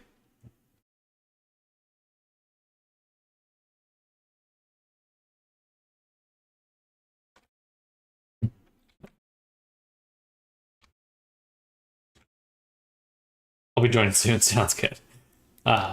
Worried about like people doing scandalous things while I'm streaming, so I have to be a little careful there. I'm still torn though. I kind of like the idea of having it there. Um, this person's got something. Oh, well. Any other day I would have lol.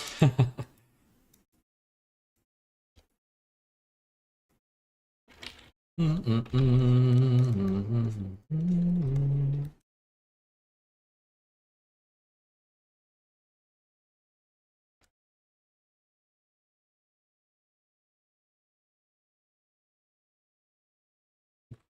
right, there we go. Last, I have an hour to be ready. I'll be home Monday. Ooh, super exciting. What's your do you have a suit? A fursuit?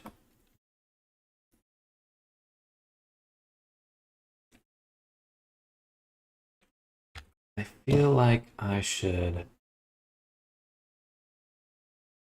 I'm gonna apply this. I'm gonna delete half of it.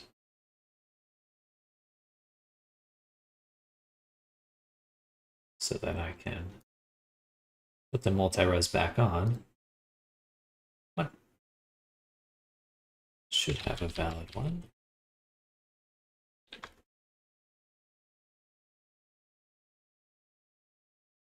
So not the very middle.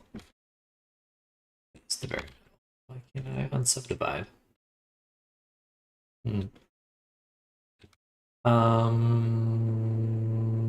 That's right. I can just do it right now. Take this, delete it, and then in here, select this edge, or these corners, mean vertex group, and yeah, there we go. Now we can keep it sharp and be able to sculpt this wrinkle on the inside.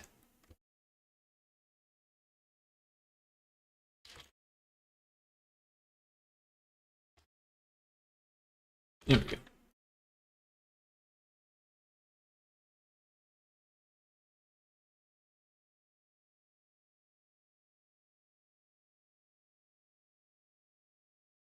Still dancing. Just a few people there. All right. Hop into a new world.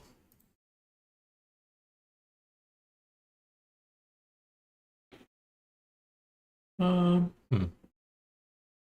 I suppose I don't want to be in a world where there's copyrighted content for sure.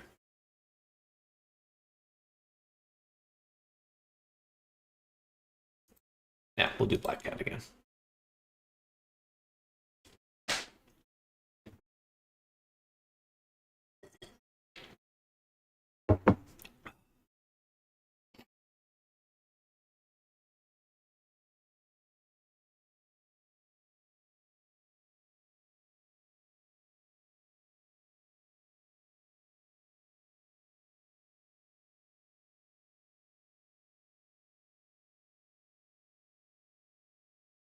There we go. It's kind of fun, actually. I kind of enjoy it. Hopping into a world to like advertise in.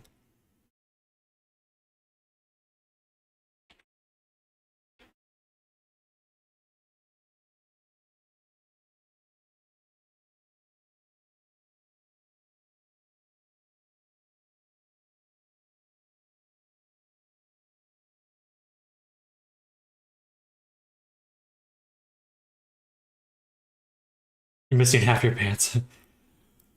Dear God, my pants! My pantaloons!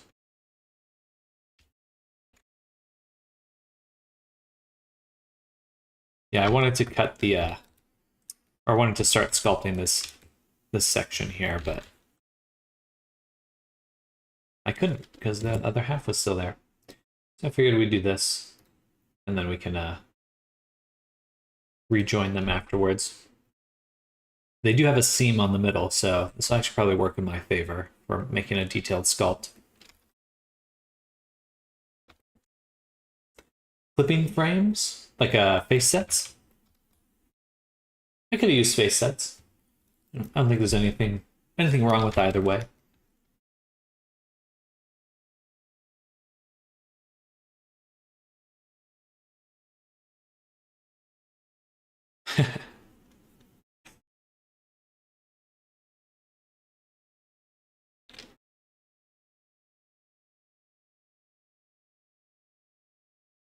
And do a bit of this, a bit of that, and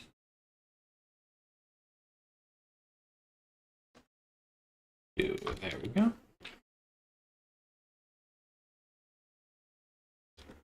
Alt B and select the area you want to sculpt. In this case, the left leg. Make sure you select just that part. Alt B. Oh, yeah, I'm familiar with this one. Is it Alt B to undo? The issue was getting the cursor over. So I guess I could have done a section like this.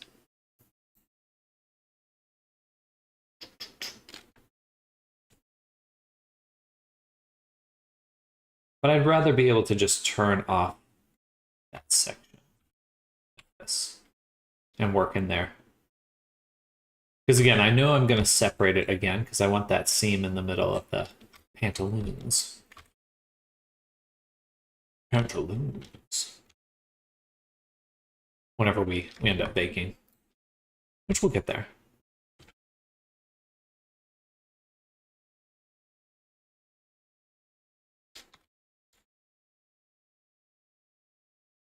Perfect. I can stand in the background of this mirror.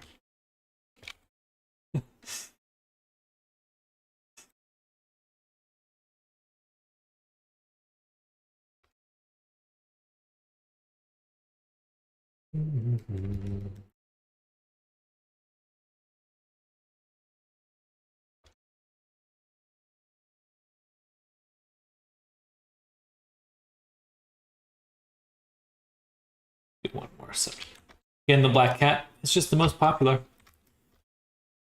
Definitely the most popular world.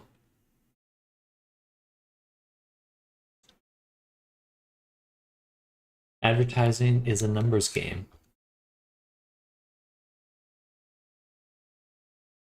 Let's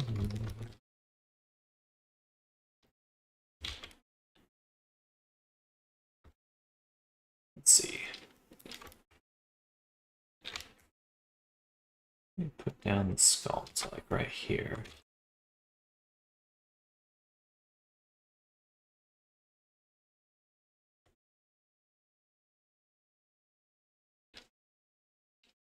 And I use my slide relax. Pull that apart.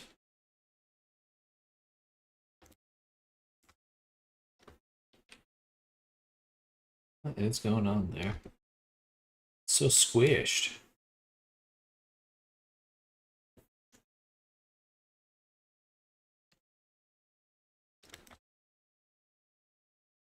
There we go. Just on that side. There's a whole chunk in here. Still needs to be worked on.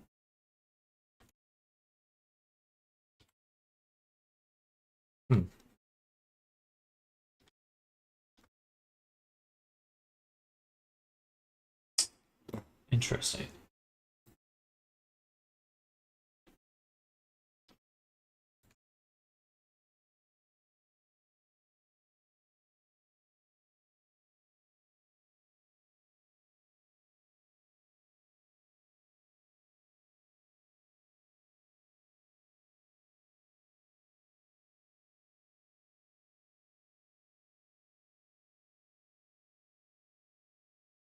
That doesn't matter. It's not even going to get seen, but here's how I could pull that apart a little bit easier.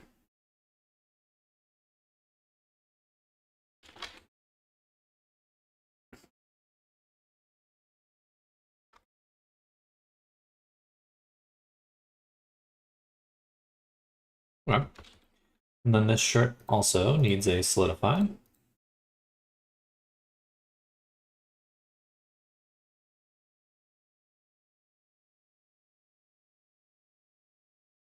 And we'll also do a vertex crease here. And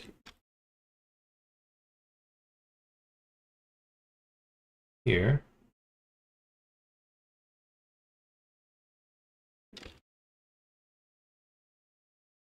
And do we merge these? We do. We do. Yeah, that does look better. Before we do, though, we will run some cuts like this.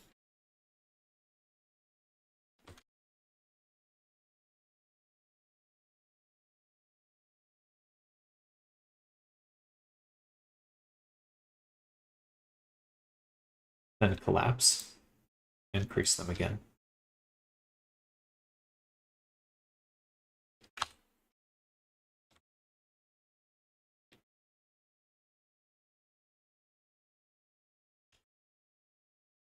These are very different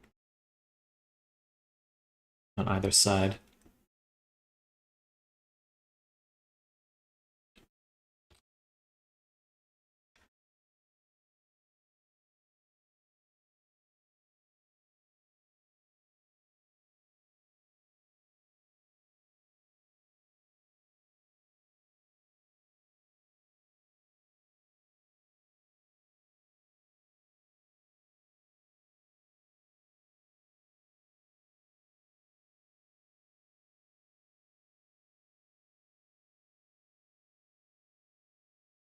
This is no good. That should not look like that at all.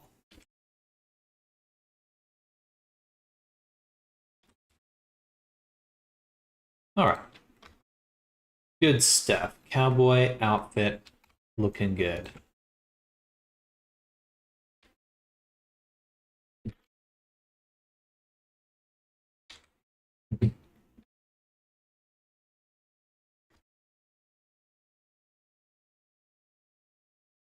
Okay, let's start layering some additional details on. So we've got this section here.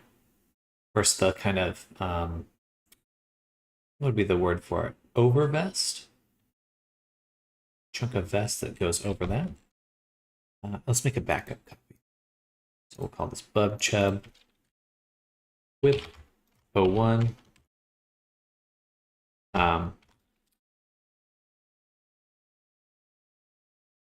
Outfit.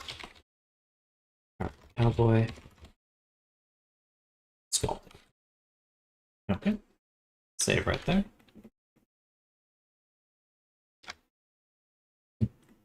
And then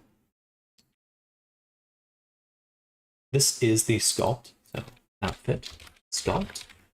Make a new collection for Cowboy LP, low poly. And we'll send this. We'll duplicate this and send it to the low poly.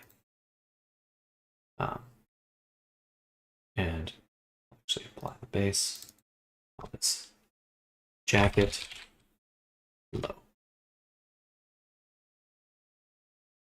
And hide that. Okay. Because now we're going to do some very permanent operations to the jacket. What we'll do is actually apply our multi-res. Whoa, dance. That's interesting. They all have maximum vertex group. Seems like a vertex group bug. 1, 2, 3, 4, 5. 1, 2, 3, 4. Okay. That is the wrong thing to grab. Right, it has to be here.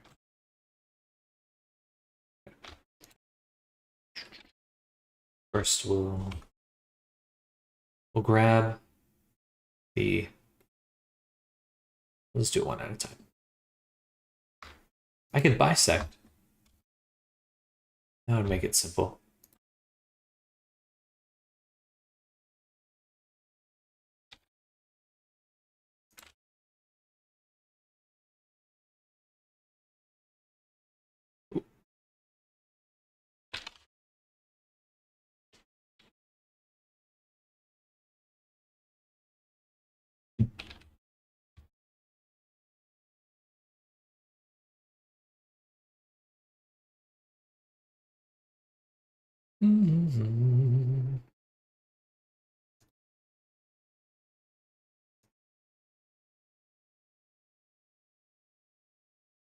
I am already in here. Cool.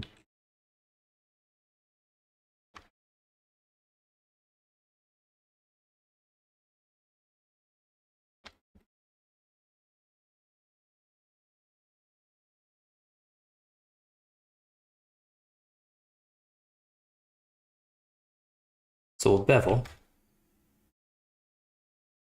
with a percent 6 times.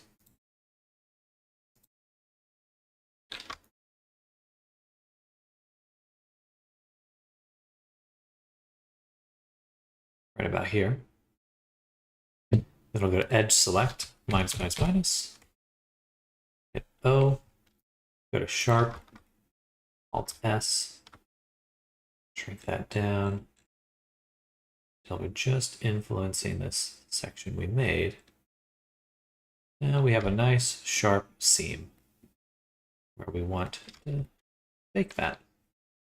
Weird question, is it weird to refer to a client as sir? And if I were to do the same with the equivalent of sir, ma'am?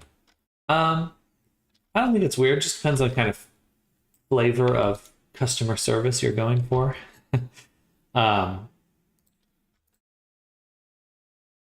I've never felt the need to say sir or be quite as formal. But it does just depend on the kind of. That's up to you. You know, you could think of it as like your brand.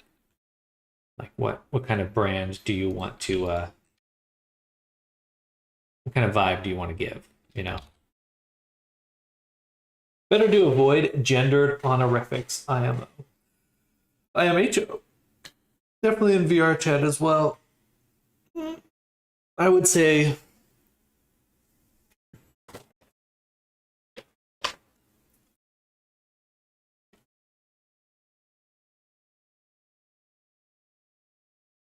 Yeah, I think you can express I don't think you have to refer to them in that way.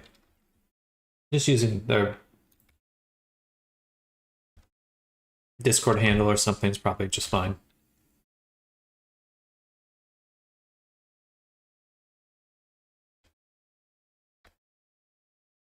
Most people aren't expecting that kind of response.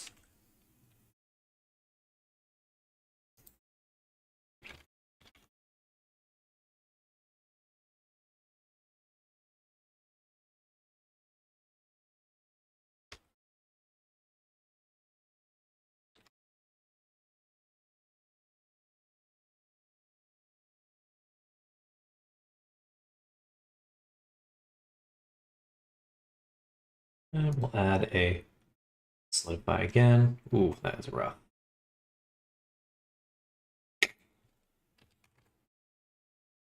Oh, that's not that bad. Okay. It just needs to be sculpted out a little right here. Something. Crunchy. Maybe not. Maybe something else. Okay.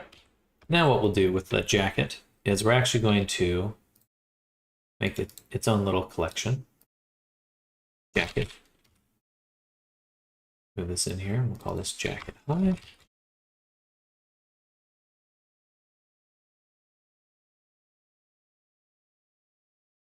Oh, this is just the name they gave, or ask what name I should use. I hate being called ma'am, miss, etc.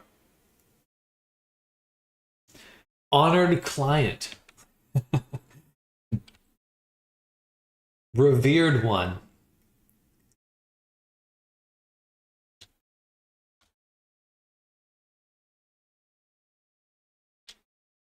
Esteemed patron. That's pretty good.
Ooh, that's rough right there. Or maybe we'll do one level lower and then put another subdivision at the end.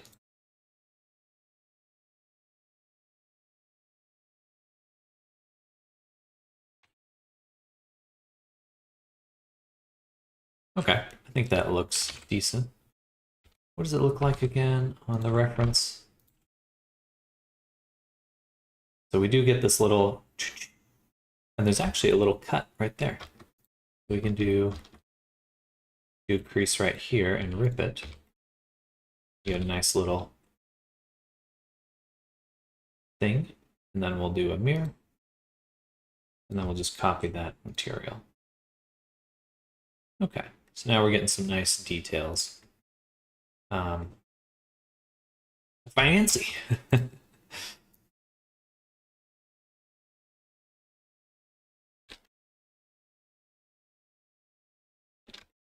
I just love, if I can get away with making it a, with geometry instead of a texture, I will.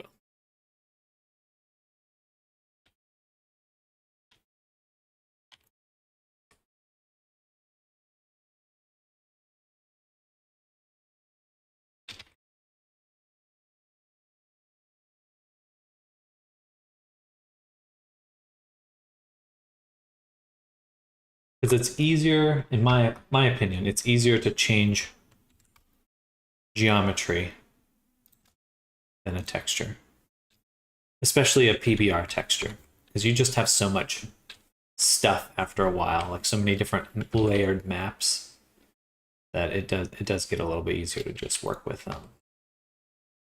the geometry instead. Everything kind of You can, if your base geometry, you can edit and change, and all your textures above it reintegrate your changes. Yeah, I like it. I like it a lot.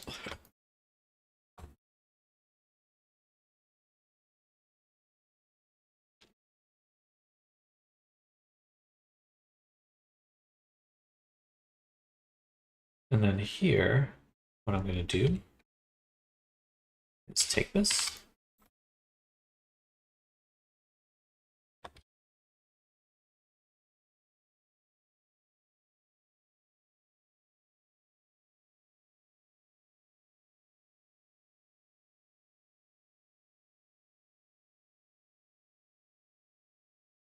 Yeah, that should work. Duplicate, boom, and separate. And we got this edge, which I'm going to convert it into a curve.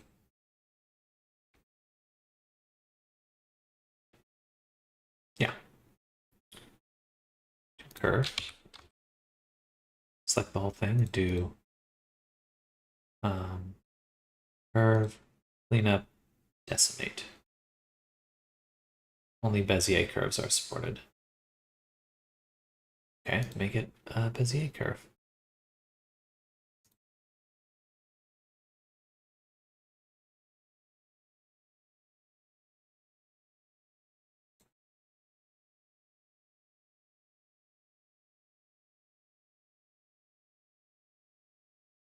Quite strong.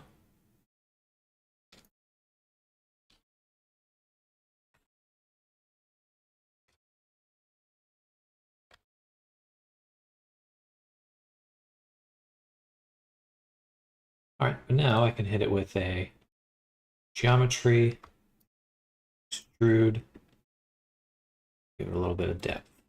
Now we got something good.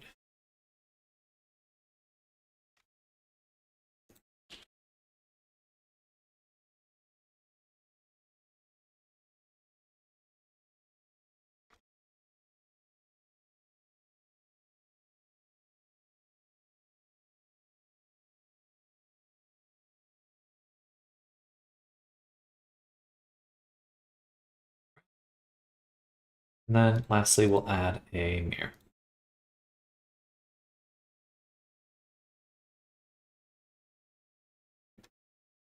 Cool. Looks good. Go to the other mirror now. I'll be right back. I'm gonna run to the restroom. I didn't mute myself.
Photos of my progress.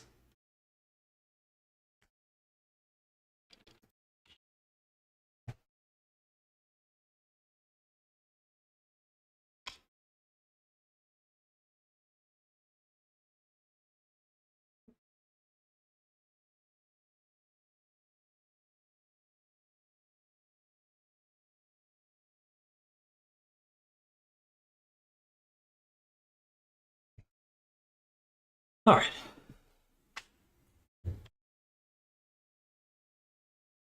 Jacket's looking pretty good. I'd like to do a similar edge here.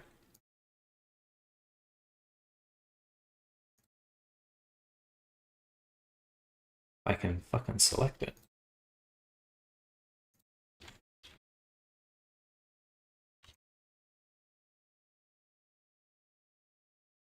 Oh, thank you.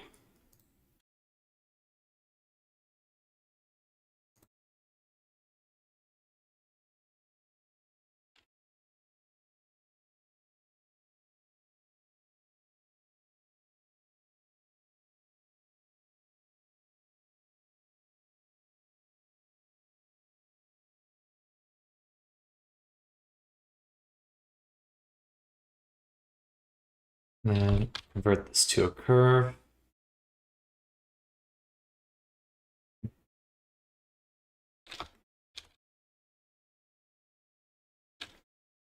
Now go here, curve, set spline type to Bezier, decimate. Smooth. Don't want to smooth it too much, but these little double ones definitely can go away. So we'll do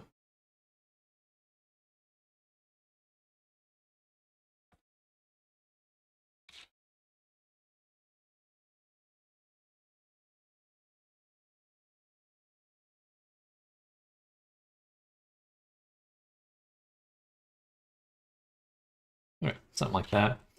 I'm just going to combine it with this one because I'm lazy. And it's already working, so let's do that.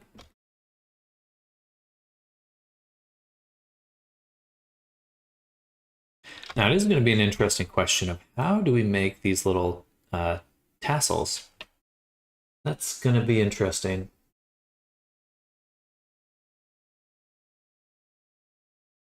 I guess I could do them with actual geometry. That wouldn't work too badly. That's what there's like a few, as long as they're simple boxes, that might work pretty nicely.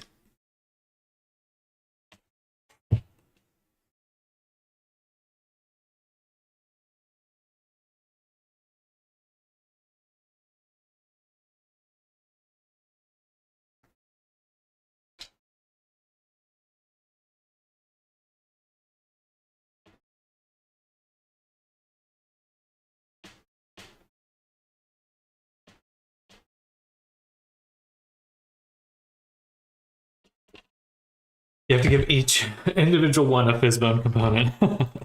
That would be intense. What's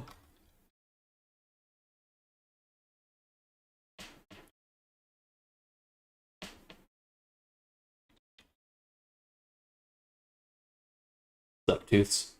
I cannot hear you. Cannot hear you. But enjoy. Look at my ad some more.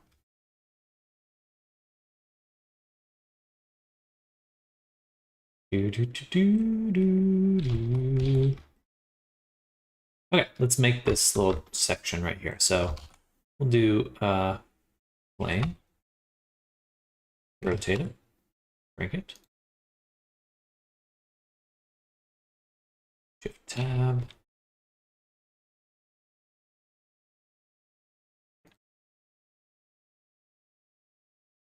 And we'll put them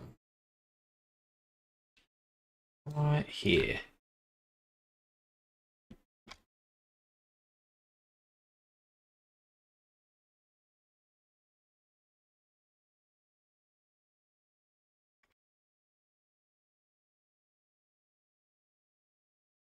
Then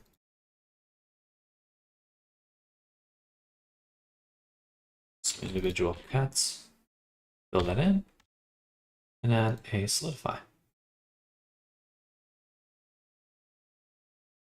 Out there. Maybe a weighted angle too. Weighted normal. Yeah.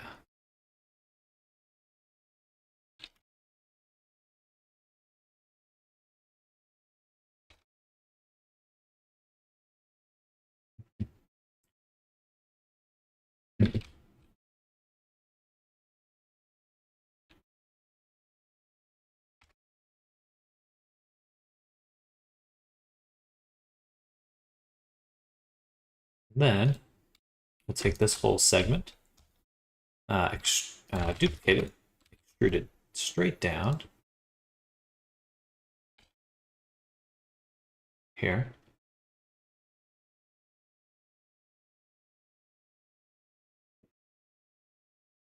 Take it, separate it. At least like 2 chunks per island here. Something like that. And then we will, I don't think I can, I'll just bevel it with faces selected and then delete the faces we make. And now we've got some little tassels.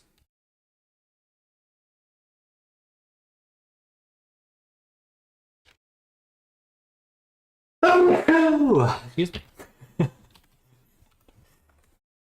Poo. Funny.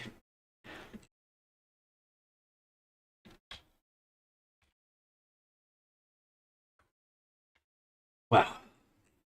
Felt good though. Man, sometimes a sneeze just feels so nice. It's just me. I love sneezing.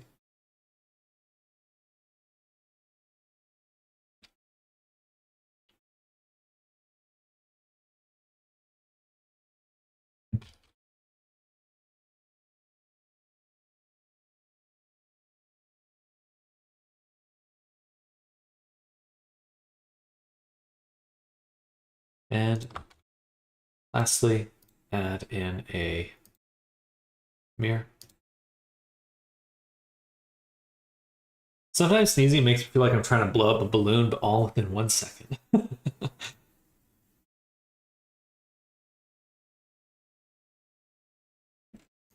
at them beautiful tassels. Razzmatazz, razzmatazz. And I think we just need to kind of give them a little bit of variation here. So pull them out, make some longer. Actually, are they? Oh, they're square at the bottom. So they shouldn't quite have this. I like them with the diagonal, though. I think that looks a little bit.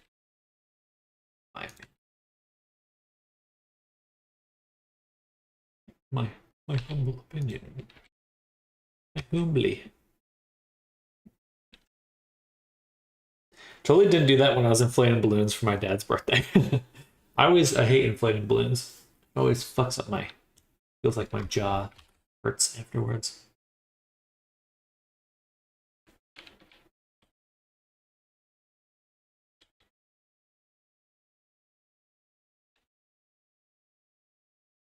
They're looking at me. Okay. Now we'll duplicate this, send this one over to the low poly, and this one we will mesh. Well, we'll apply the multi-res.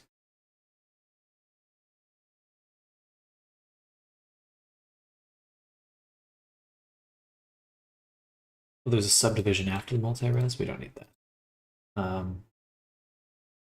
Then select our middle, just like the sleeves, bevel. No, actually, a bigger bevel. And about there. We have the middle one selected. And this one we can just actually move straight back, which is nice. Now we get a nice little cut in the middle. And looking at the whole thing, we'll do the exact same thing. Well, actually for the collar, we already have a solidify on. I think I just need to separate that. Now we get a nice edge. Could have done the same thing there, actually. Let's back up a little bit.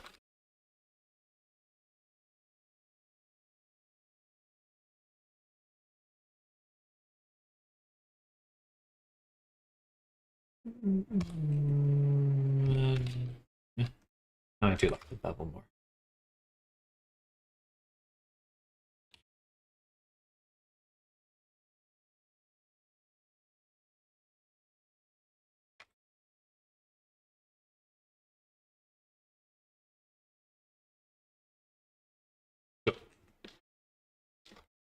Alrighty.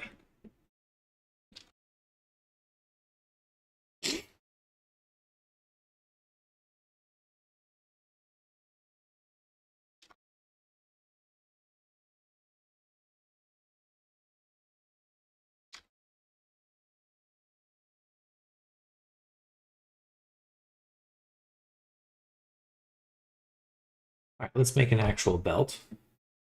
To do that, I will take this face, duplicate it, forward a little, and then take, actually, no, I need to take both these faces, duplicate, move it forward, then take this edge, rip it, and attach it here.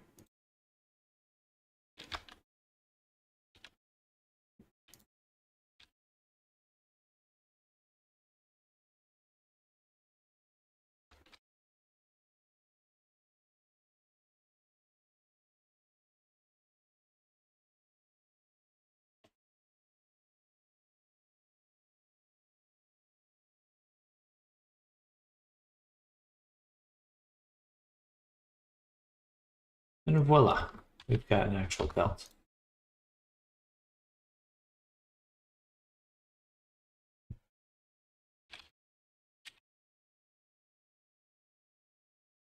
Okay.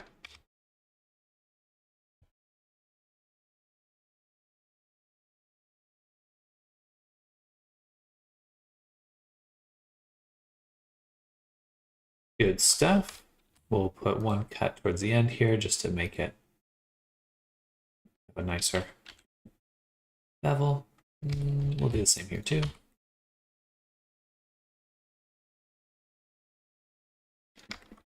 Probably preserve battery. Have a good rest of the week. Same to you, Wendy. Enjoy your time. I'm assuming at the convention. We'll catch you later.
All right.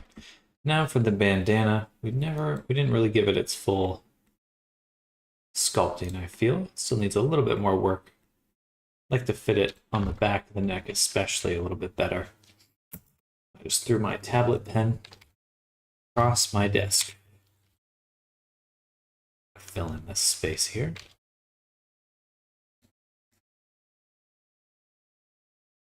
just going to hide the body.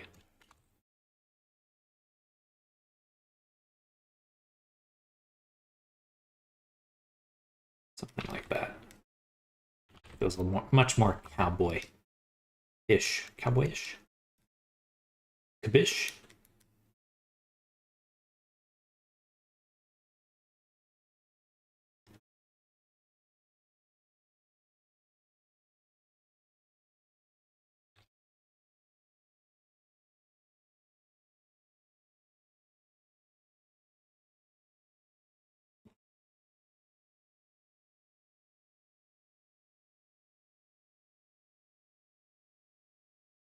Awesome.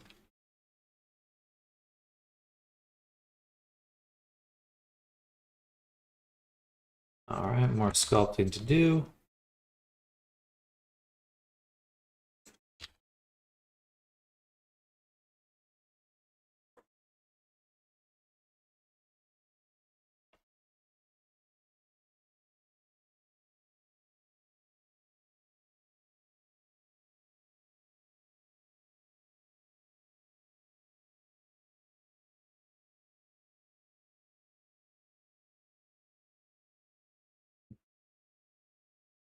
Different world.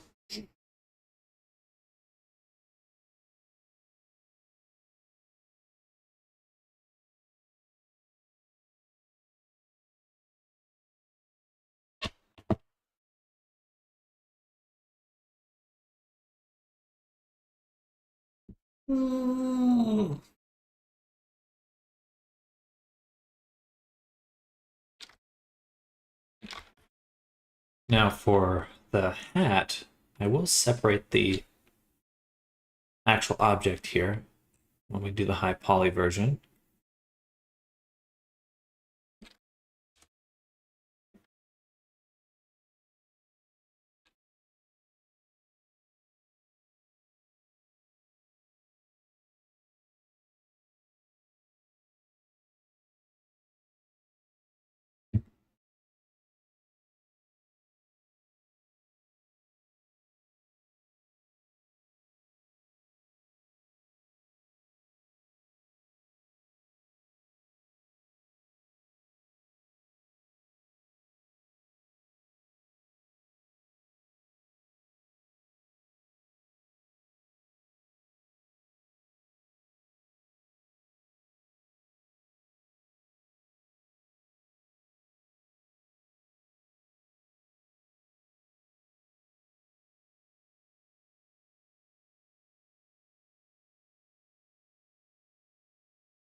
I want to curve it, but then we get this weird pinching here, which I don't like.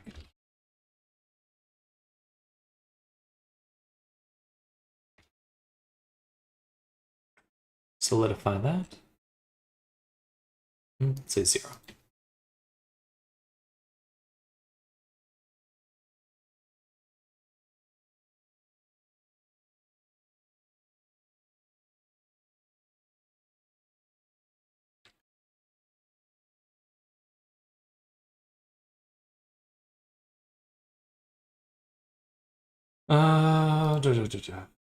Let's add a vertex group. Rim. Have to go here. Wish I could make a vertex group from that menu. That would make it, useful.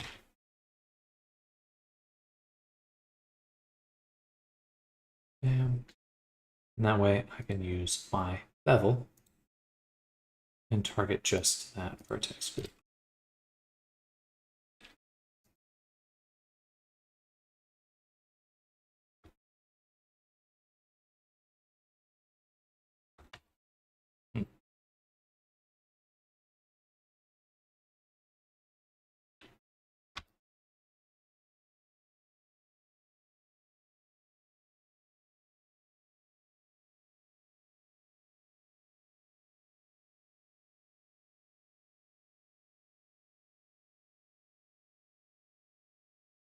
getting the vertices. Should just be doing the edges.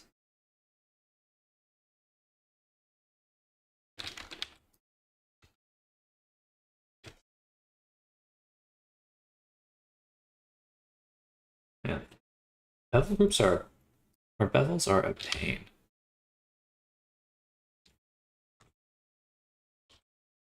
There we go.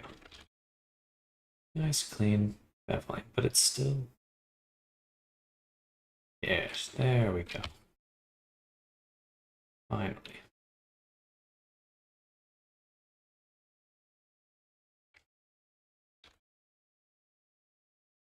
Still pinching. Alright, that's fine. We'll go with that.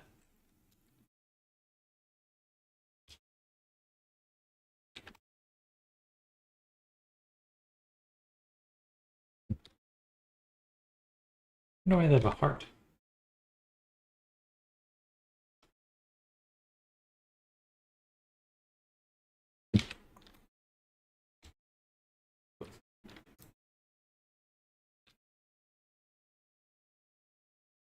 Take this, duplicate, shrink.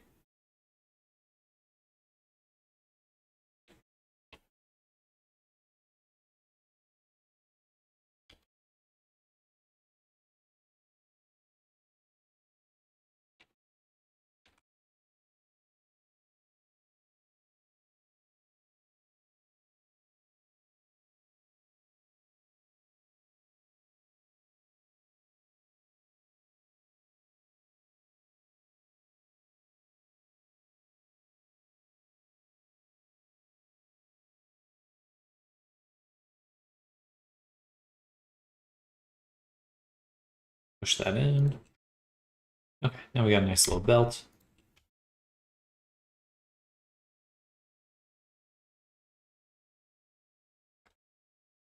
Round it a little.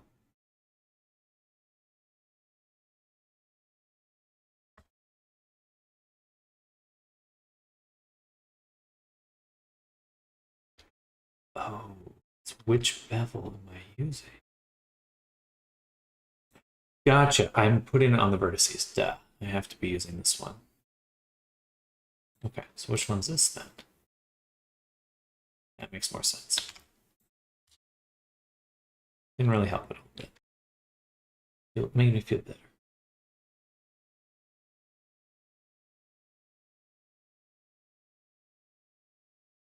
Okay. Nice little belt buckle. Now let's do the bullets.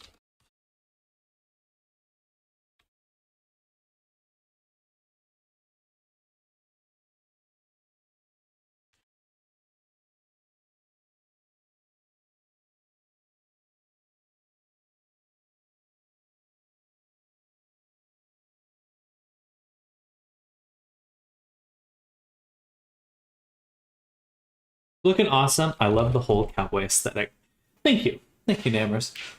Feel like it's coming together. Feeling pleased.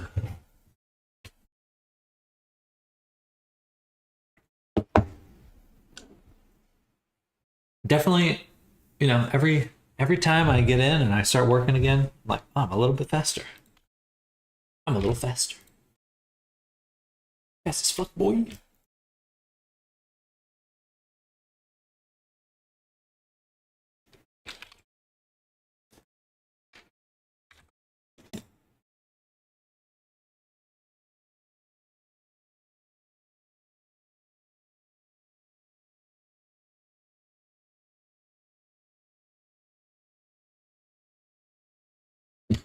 I don't know why it's not fully beveling this edge, though. We should be getting a better bevel, like that. I guess I need to do it twice. I need to put the solidify here, and then duplicate this, and do another bevel. Oh, that looks awful. Or on this. On the second bevel, I would want to limit it to the rim group. So goofy. Okay. But it works now.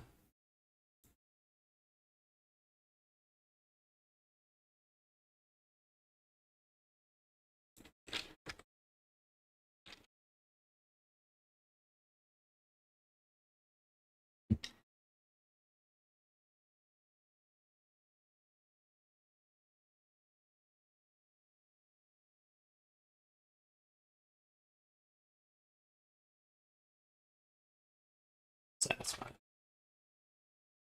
Now,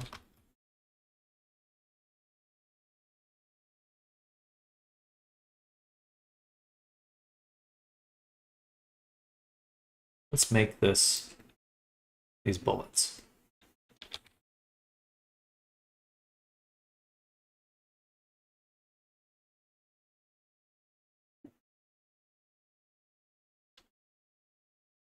To do that, we're going to make, we'll make a cube, subdivision, boom, boom, 0.1, further.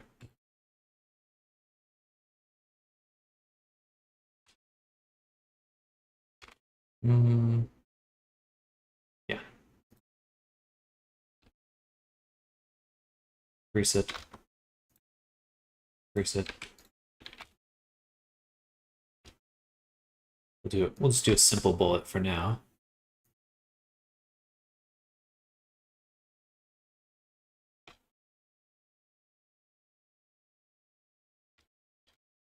Something like that.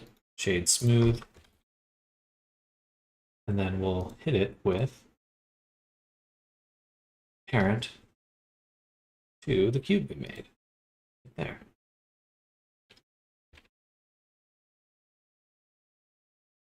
Where the fuck did it go? Oh, I see. Let's remove the parent. Make sure the scale is applied. And then do that again.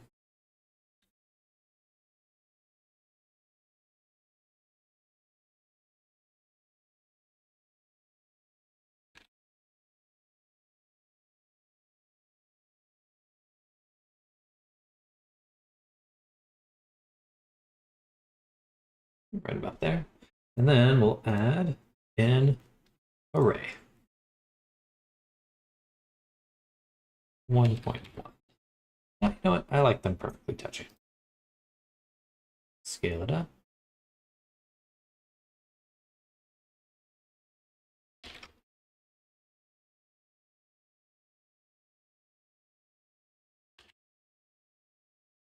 Ooh.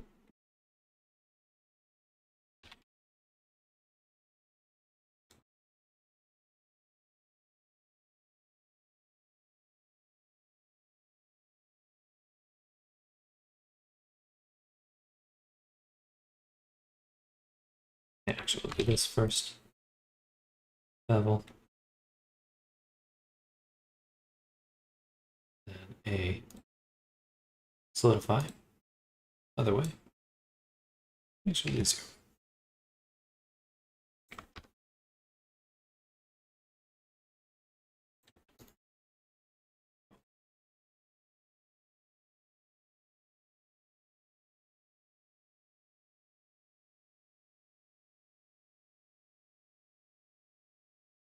Awesome. Little chunk of ammo. Little chunkaroonie of ammo. Ooh.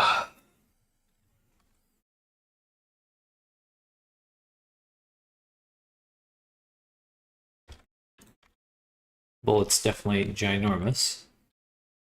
So let's try to scale it to something more reasonable. They look kind of Looney Tunes right now. So that's what I feel about it.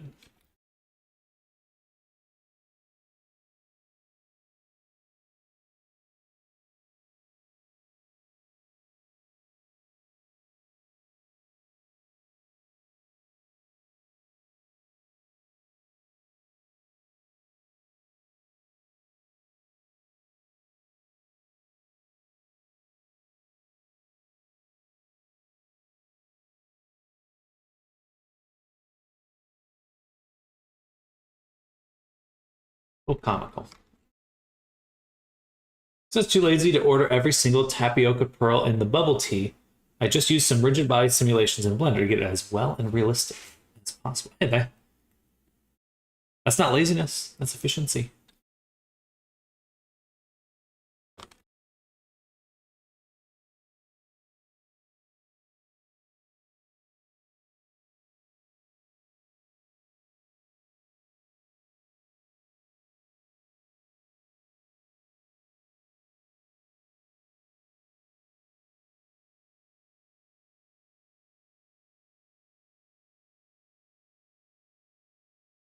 All right, ammo down. Cool. Doesn't really flare out here, but I feel like kind of should. I feel like it looks a little bit better with just a slight flare on the bottom of the pant. Let's turn off the merge. And we'll take these, duplicate them, send them over to the low poly. And on these ones, we go ahead and apply the multi-res at maximum. And we're going to start adding some nice details, like maybe one more level of subdiv. Maybe it's added now.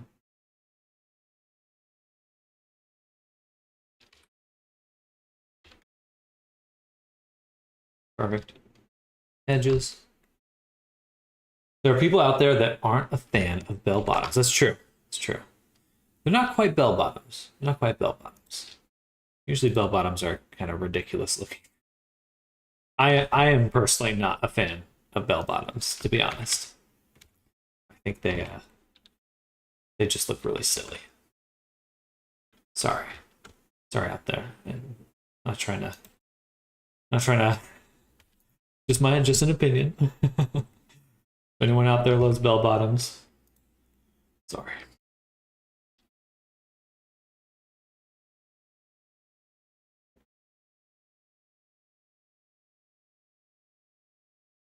Get ready to be crucified, yeah. This is how Sam gets canceled.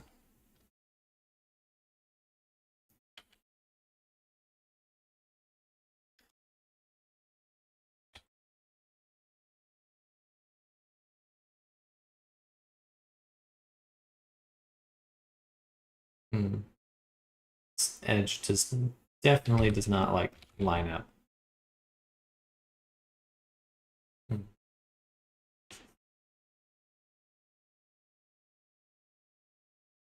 We'll just have to sculpt it.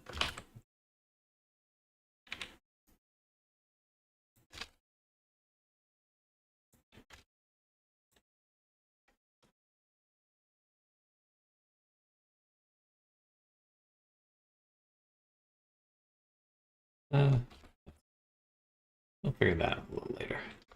Definitely don't line up though.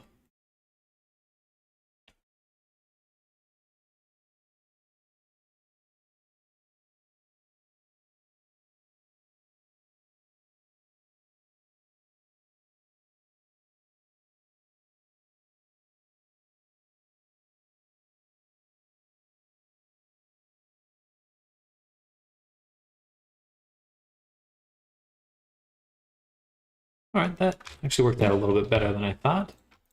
We'll select that edge, 0.6, snap it, and then do a little bit of scaling in.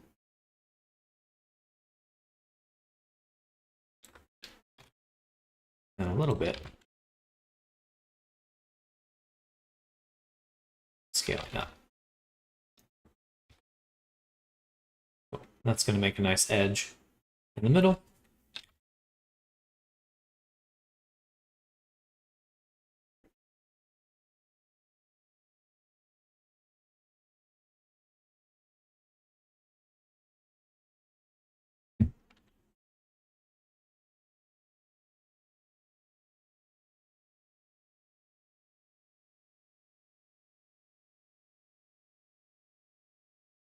Cool. Pantaloons. Looking sharp. Sharpaloons. All right. Got another hour. Gonna go over to geometry nodes. Woo! Woo! And we'll call this belt. And I'll take a geometry. And we'll do separate it by rim. Cool. And then we'll extrude it.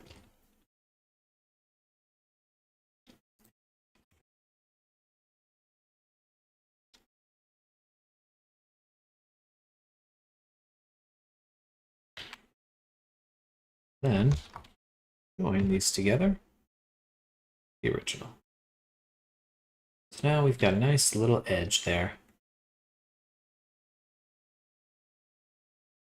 on the belt. This looks pretty sharp, pretty good. I'd like it to go a little bit further, I think. So we'll take our attribute and we'll compare. And we'll see if we can adjust this range a little. Not quite. So then we'll blur it a little.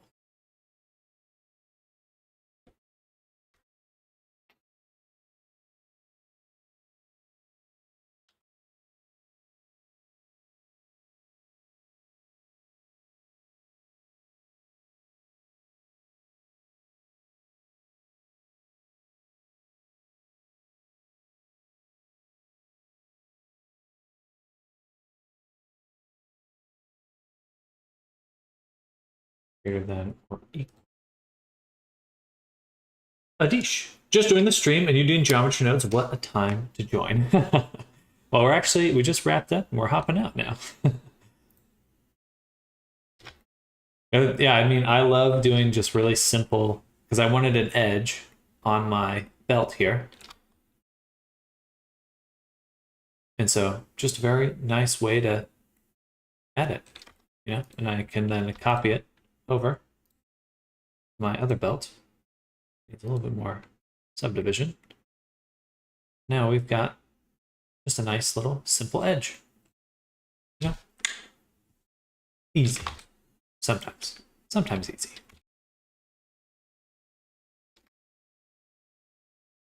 At least it's easier now that I have it because I can edit it and I still get to keep that thing. Where can I learn geometry nodes? Any channel you may suggest. I would start with tutorials. Start with simple tutorials of like look up and just follow along tutorials, like geometry node tutorial. That'd be a good place to start. And then once you want more, because you should work on things that interest you first. Find something you want to do and follow that tutorial. It shouldn't be just learning. I think Arendelle made a full geometry node course for Blender, and that is exactly who I was going to recommend next. Arendelle is a great GeoNode wizard. Definitely recommend checking him out. And he's got a lot of intro stuff, a lot of good information there. Yeah. Yeah. Yeah.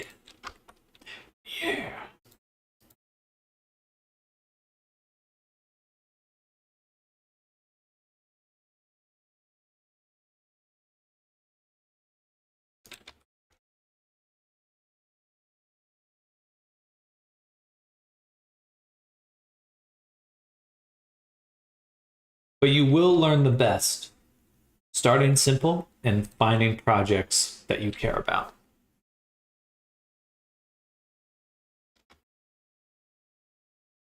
Need to make the holes in the geometry. Holy moly. I might as well just do it with texture. Yeah, we'll do it with texture. So I don't want texture only for that.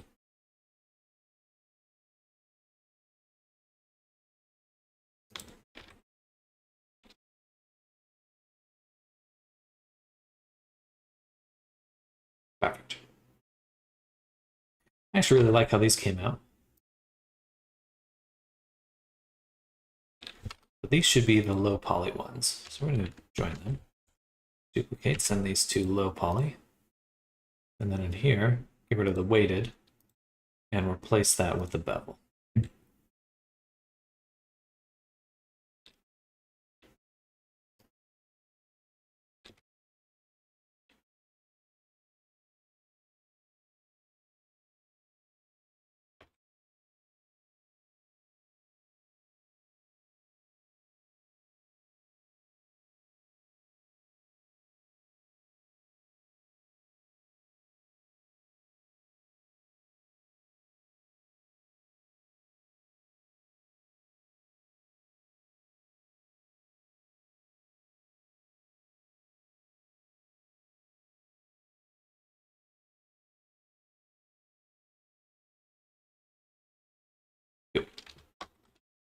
I really don't have a lot of ideas about geometry nodes. You saying the things that interest me means any example.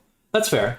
Since you are working on films, you know, you might be good to have like a guide project or like think of a film that you really love and like something that you would want to make.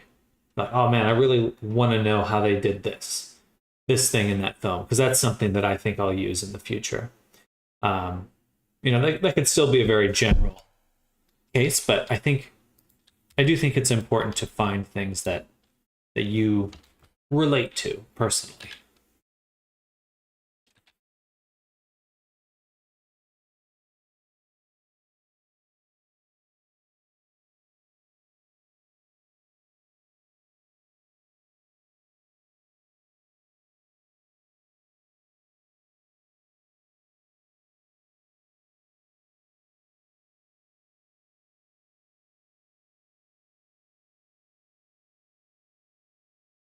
We do have this tuft on the side. One day I'm going to learn geometry nodes to make fishnets for avatars. Using the wireframe modifier method is usually terrible because it adds a lot of unnecessary topology and it makes it impossible to UV unwrap. Usually people prefer them to make them with an alpha map, but I want to make real fishnets, mostly because to make it available for Quest as well. I don't think you'd be able to put fishnets on a Quest avatar, at least with the geometry. But you can certainly use it to bake out a texture that actually matches the geometry. It's not as bad as you think for fishnets, because if I remember correctly,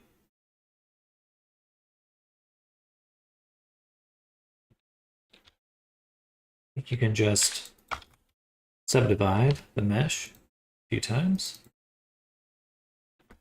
and then delete or triangulate.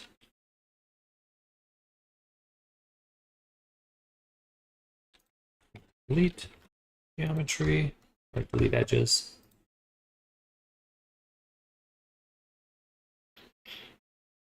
Something like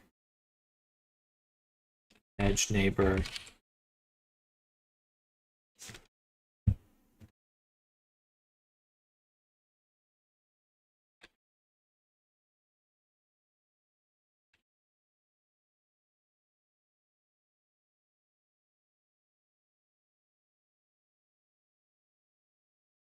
Less than. Yeah, there's some comparison there you can make. Then the fourth thing is make it 3D and not 2D plane-like. As long as you're using with a quad mesh, so a cylinder, anything like that, should be the same exact operation. Yeah, you'd still want to make your topology quad-based in order to work with it. I've given myself 1.5 years to learn and then work on a proper project. That's smart. That's smart.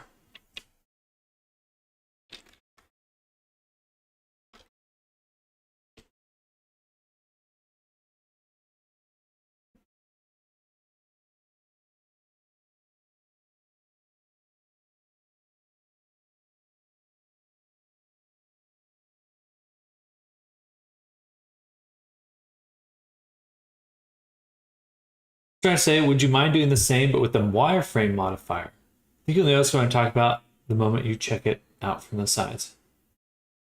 See with the wireframe modifier? Yeah, where it gets a boundary. You get a boundary edge.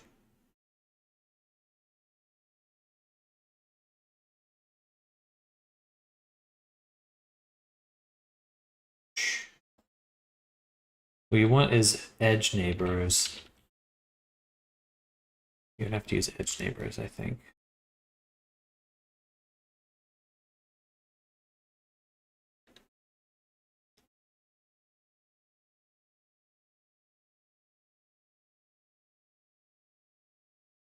And let's make sure this is a little more shapely right here. A little more shapely.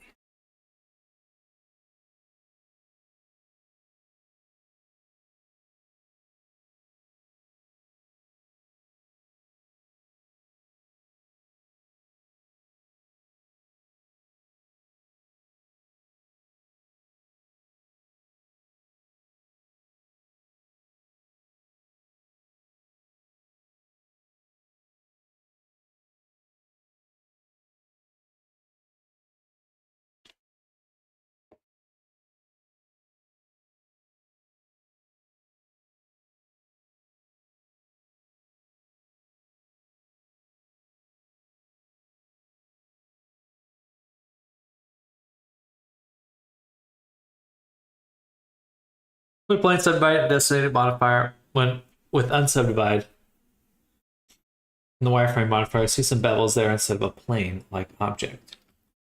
Interesting.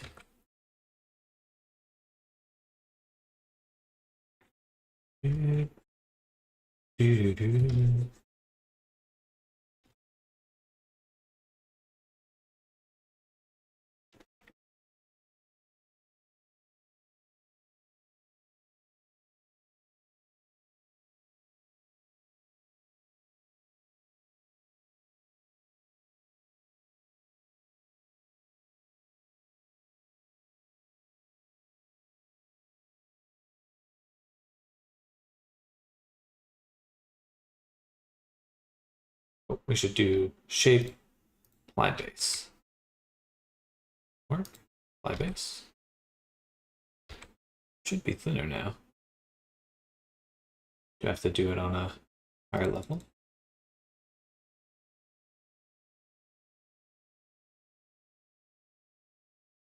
I guess this is where I'd want to use it. The other one's 8. Usually want your cylinders at 16 verts.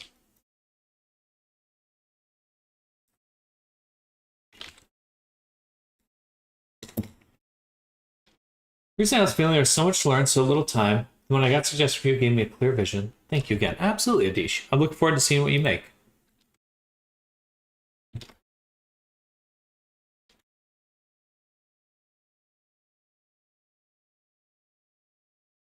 Apply that. And we're going to go in here. Turn off mirror. That should be fine. I do need to make a edge object.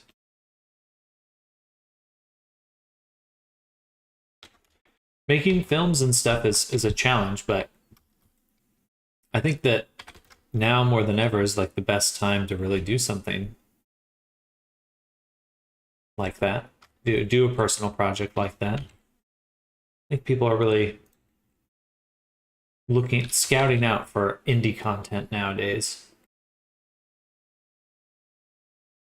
which feels good. Feels a little different, a little more exciting.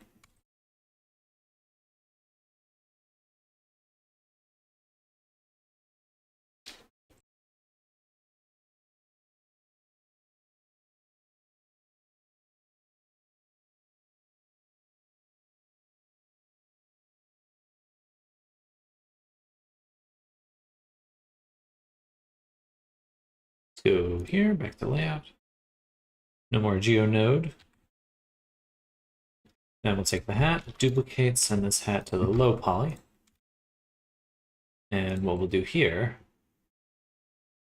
is actually take this, duplicate it, separate it, hide that, and then dissolve these edges on this side. So now the hat is its own object. And we can add bevel.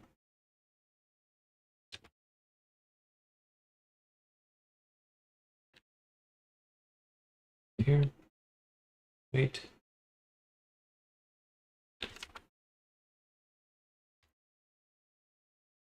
Like so. That way we'll get a nicer crease on the inside.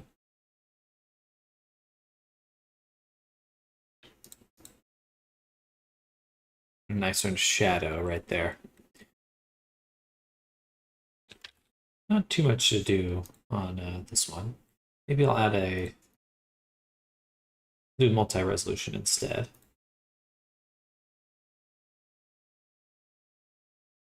So I can go in and sculpt out some of this. Yeah. Yeah.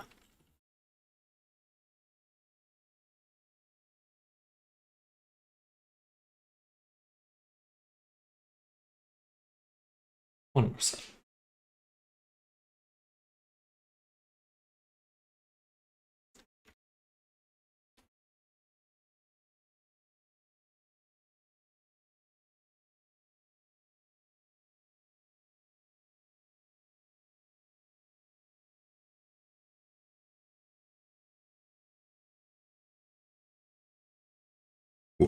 Dude.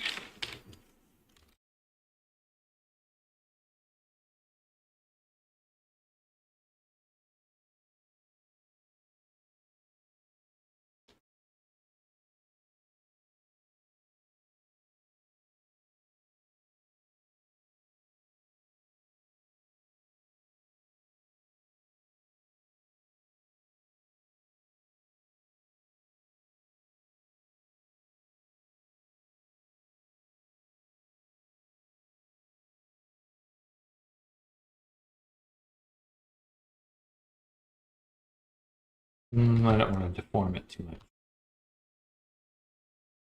In the back of my mind, I'm just thinking of Fallout right now.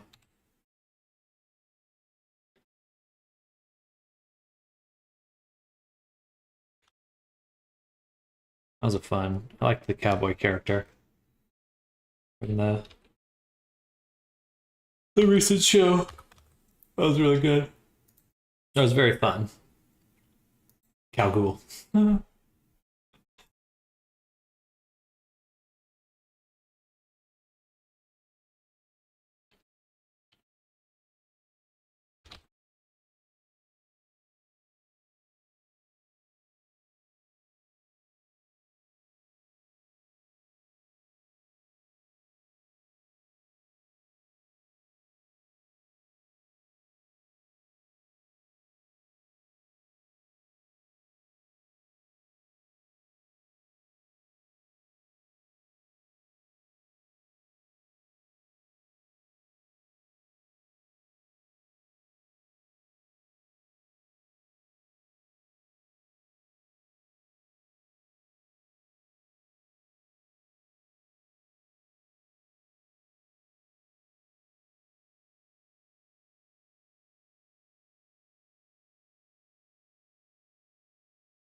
Nice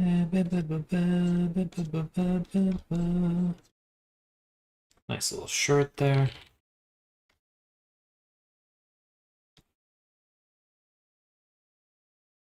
Yeah, it feels much more clothing-like.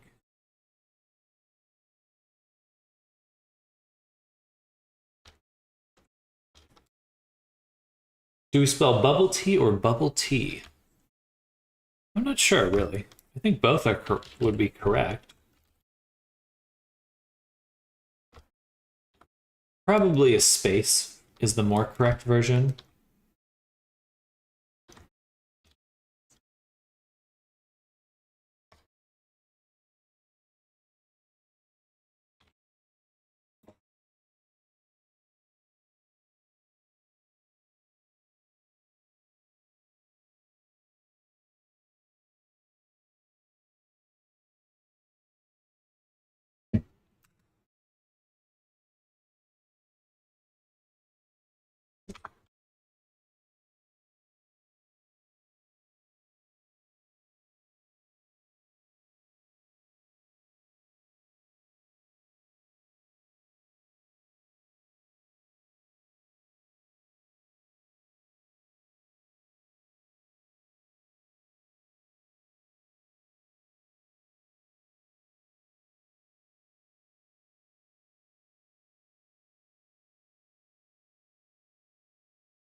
All right.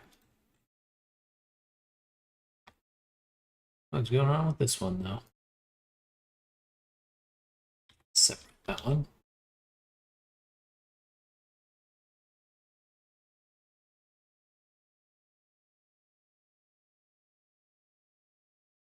There we go. A little bit cleaner.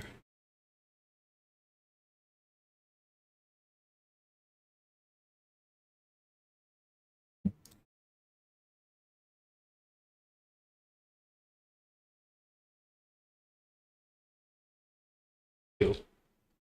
That looks good.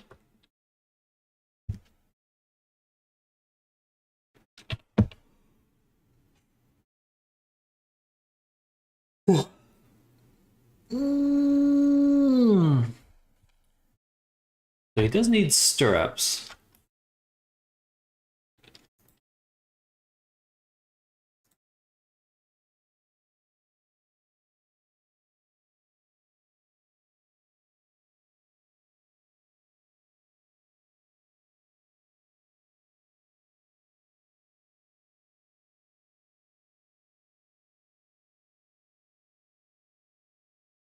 It never seems to affect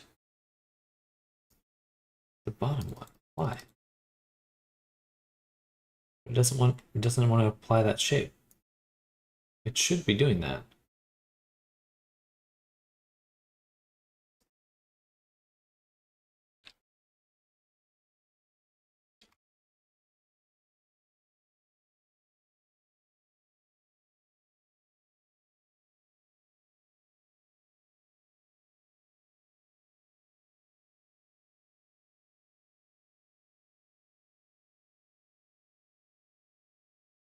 But I want it anyway. We're getting rid of the multi-reses now on the low polys.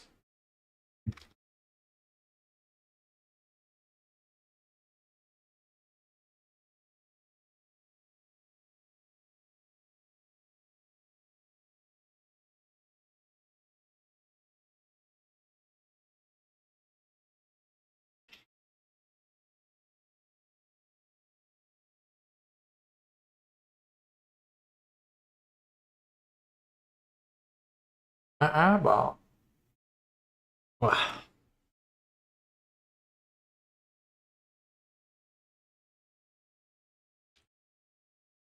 We're still missing these little other tassels right there. Smaller tassels. But low poly, good. High poly, really good. Be nice to have a little bit of an edge here. Oh, we also need to make this section right there. Whatever that's going to be, we'll make it now.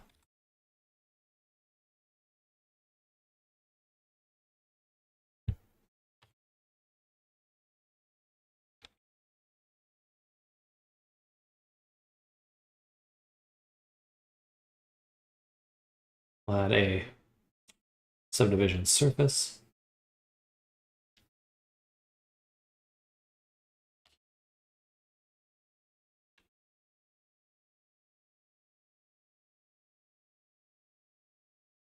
Add a shrink wrap.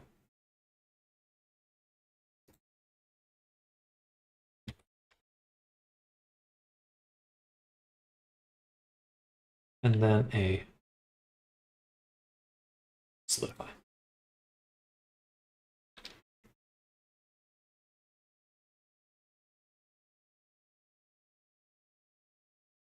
All right.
All right, good stuff.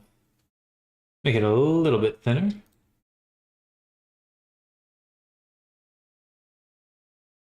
And mirror it.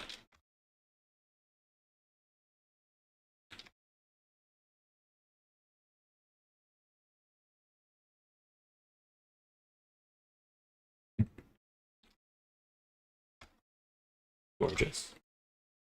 Looking really good.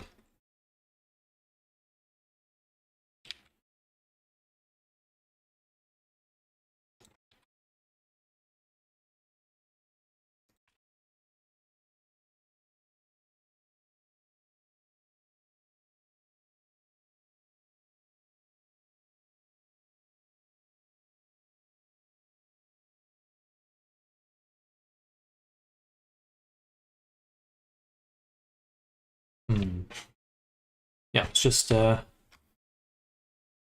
select it.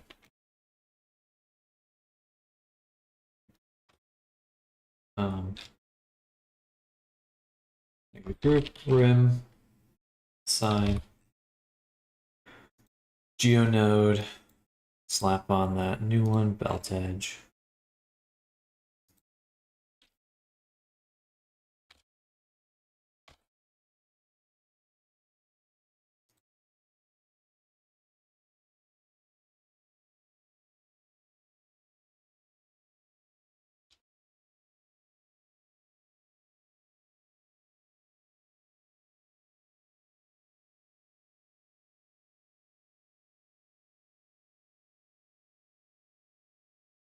Here we go. Cool. I think this could go over further.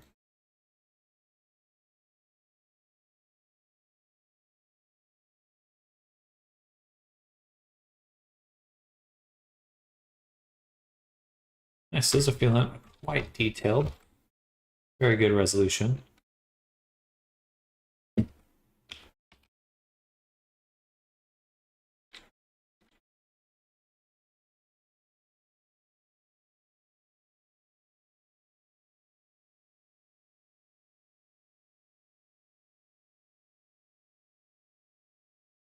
$30.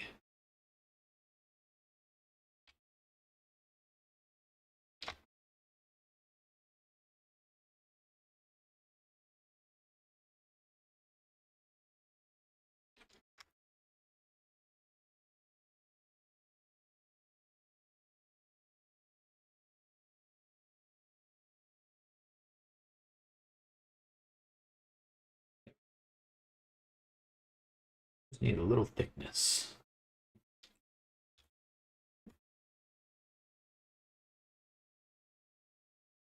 All right, what are we missing?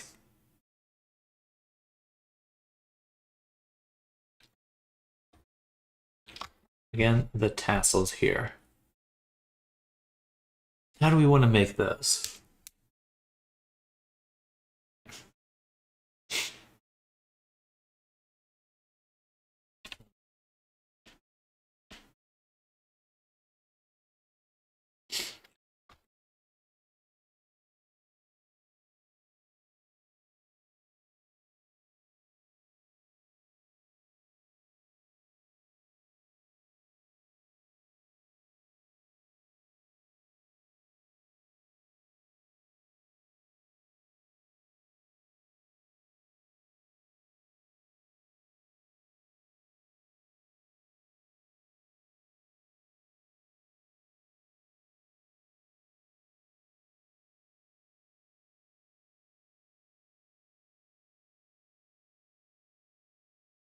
Belt edge doesn't work on this geo.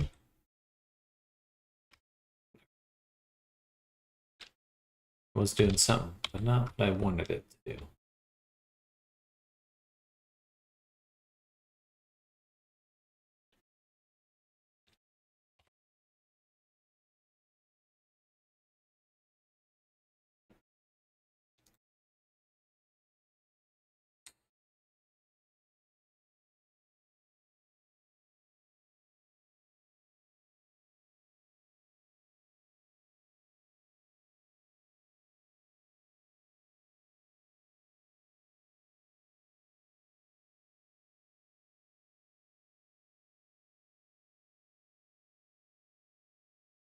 All right, tests.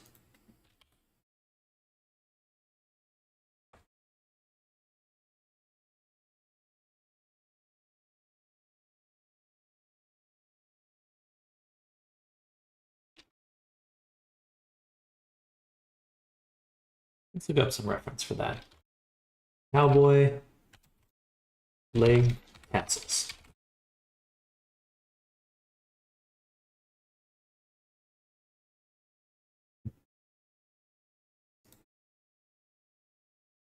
Something like this. This is a lot of detail.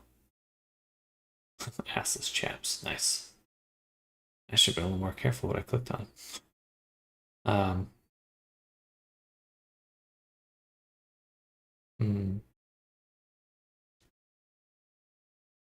We're going to do a texture for those. Yeah, it's going to be a little difficult to do anything but a texture.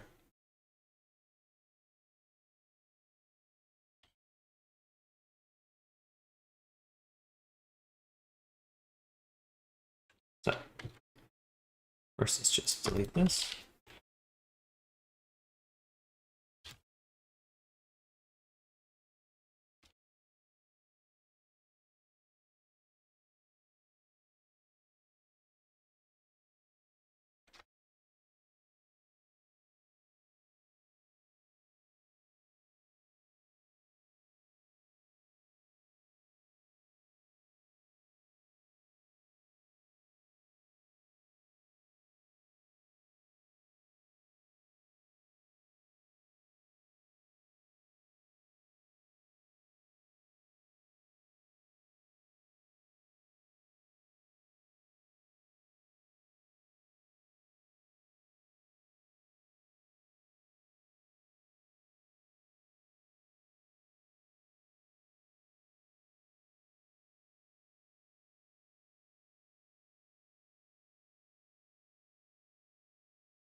Would it be possible to use constraints to get the effect that they have different Fizzbone components? Just asking for my own curiosity.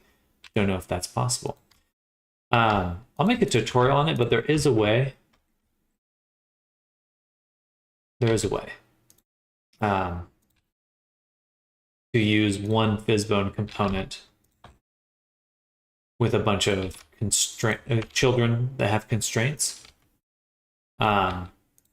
You just have to make sure that they have like a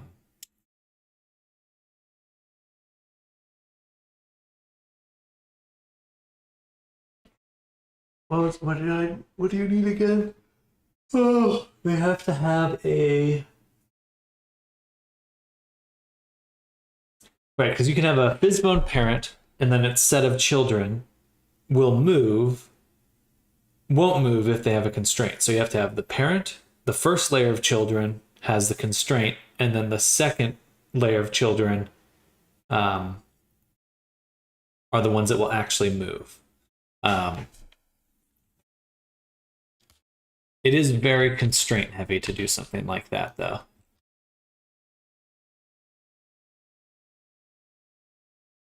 Why not select the Fizzbone component root bones for every specific one?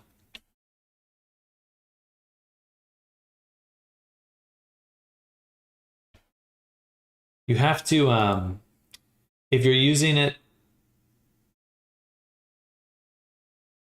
yeah, it should work. Yeah, if you had extra bones, that would work as well. I haven't messed with, I've only used the Fizzbone with just one root. No, wait. Am I thinking of that right? If I had a Fizzbone component.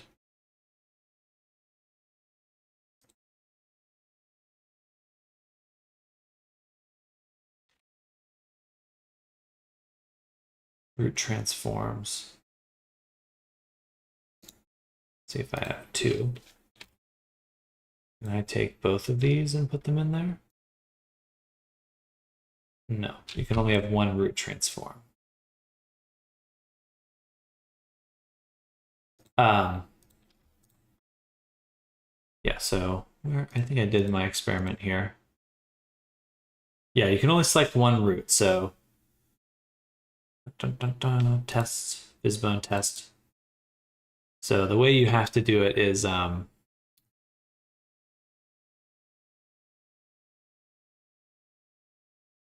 you've got your object with the fizz bone. It's a little confusing of an example, but you have to have it 2 layers deep. So you have your parent of the fizz bone with the constraint, and then the child fizz bone.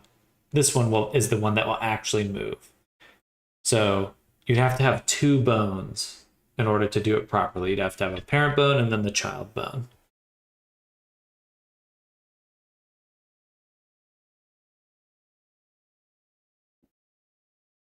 So you would apply the fizz bone to the entire armature, Riso?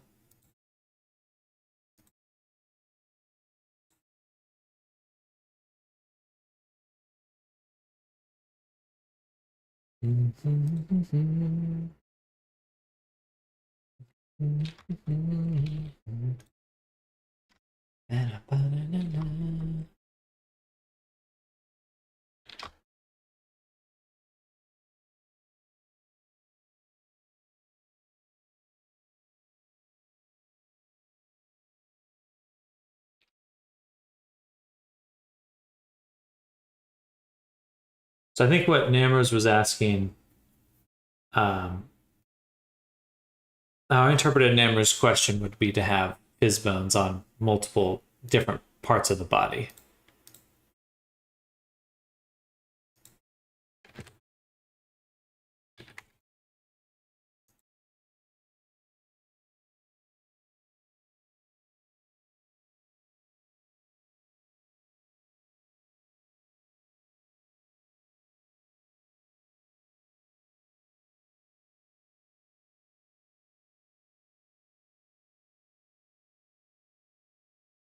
Tasks in particular.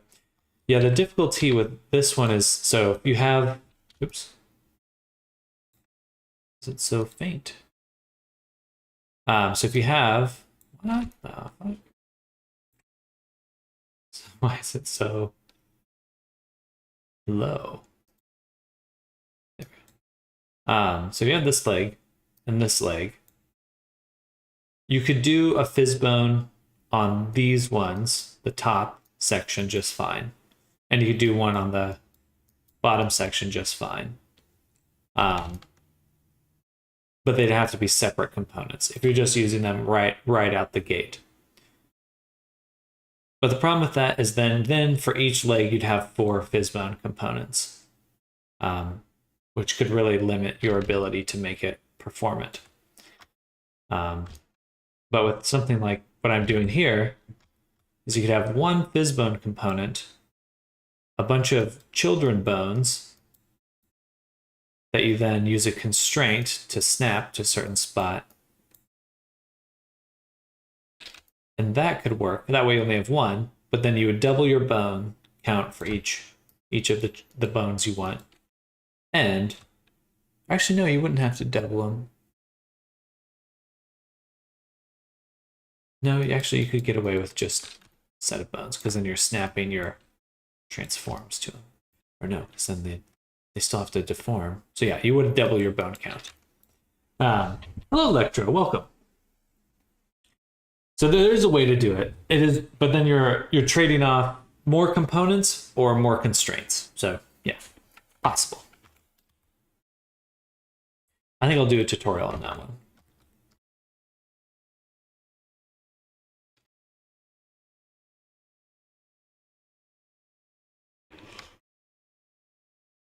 Again, it's really just something, one of those things where all you're doing is just working around VR chat. They don't give you a lot of options. Just working around some arbitrary constraint in VR chat.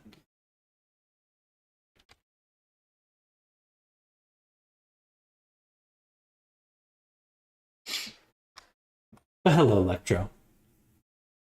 Got me just before lunch. We're working on a cowboy outfit for this Abby here.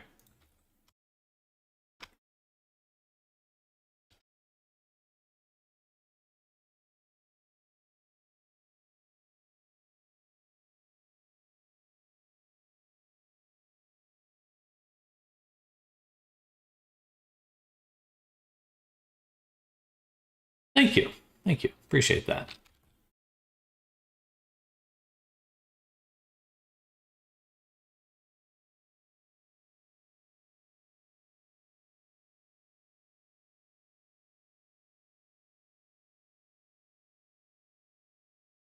Oh, excuse me. Yes, I did figure out how to bake properly in Instamat now, so it's over for substance. It's over. It's ogre.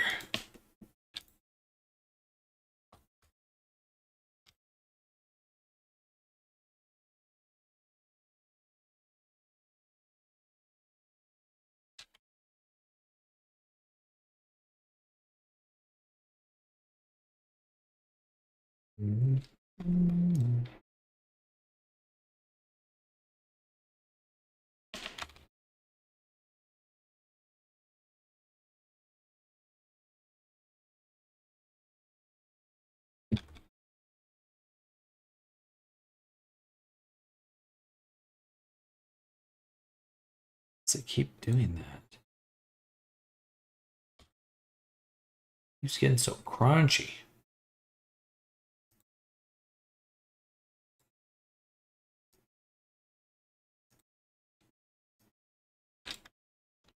Something about the vertex group gets broken. Or it's the... It's fine there. Was it just a bug after all that was making it difficult? So I finally isolated it to the ambient occlusion crashing. Was crashing it. It could have still been crashing with the stream on. So once I ended the stream, I was testing a little bit more. But it was the ambient occlusion, and you can adjust the sample count for the ambient occlusion. So that's what I did. I just turned that down. And that helped quite a bit. I think, unfortunately, it probably is lower. It literally is lower quality ambient occlusion bake because I have to do that. But now it's as fully featured to me as Substance Painter.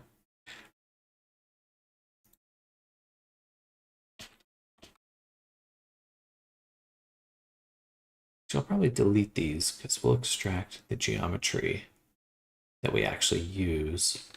I wouldn't want it to be some arbitrary geometry. I want it to be the low poly geo. I'll leave it there for now. Excuse me. No goodness. Is it harder to understand than Substance? It's all relative.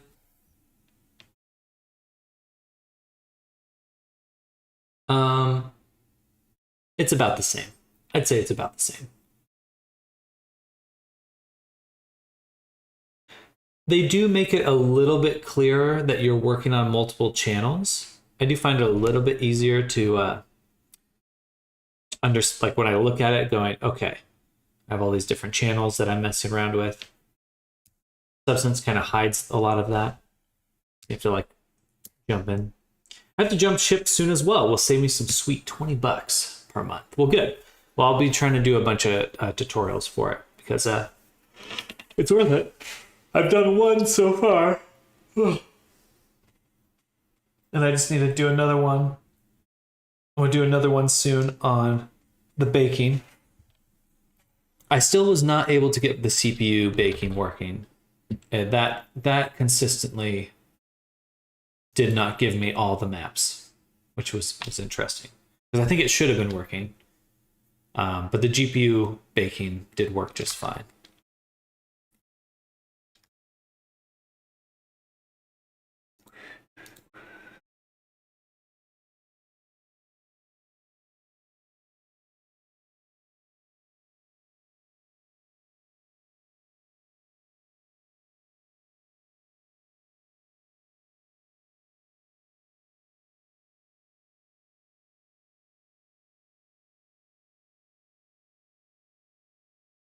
But I really, really am enjoying sculpting lately. I feel like it's really become quite enjoyable to sculpt. So I'm excited to have an alternative. And, you know, I want to squeeze Adobe a little. We should have more options for this kind of stuff.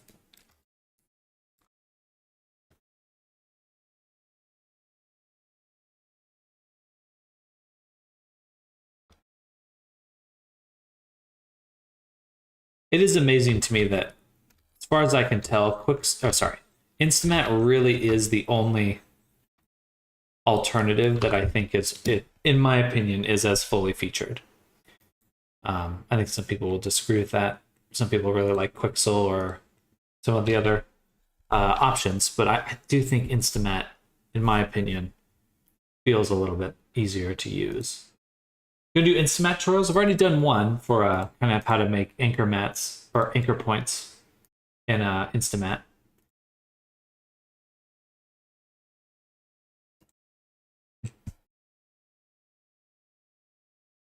How did your bake turn out by the end of your testing? Let's take a look. I'll show you. I'm gonna close the stream down in a second, so might as well show you those results. Oh, still people watching. Also, if anyone's interested in hanging out with me in VR while I'm streaming, we'll make a little creator circle while we work.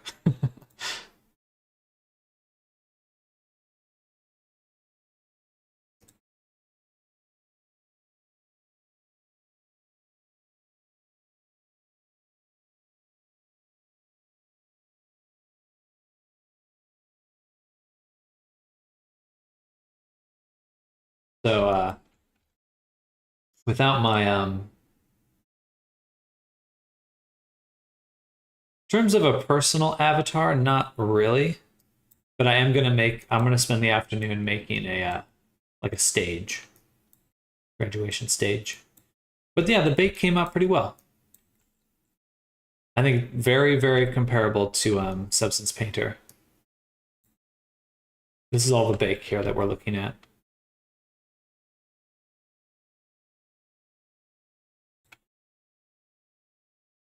I need to clean up my actual wire or low poly, especially on the spine here. It's a little rough. If you look at it, it's just kind of a very, see the polygons. But the cover itself looks pretty dope.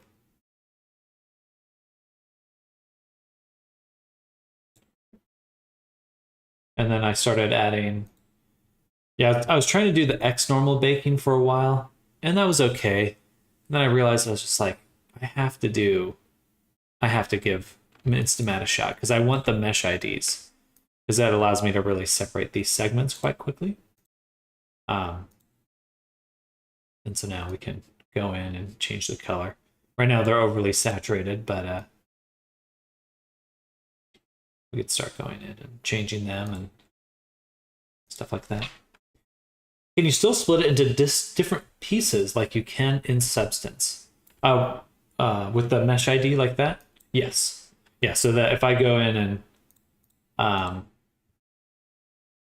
sample it again, so we have this mesh ID to mask, I can change which mask I'm grabbing right here. So I could pretty much get any of these. And it is mesh ID too, so even the screws here are all different objects. Or at least these ones are. I probably need to combine them. I'm also missing the stitching because I didn't turn that into a mesh.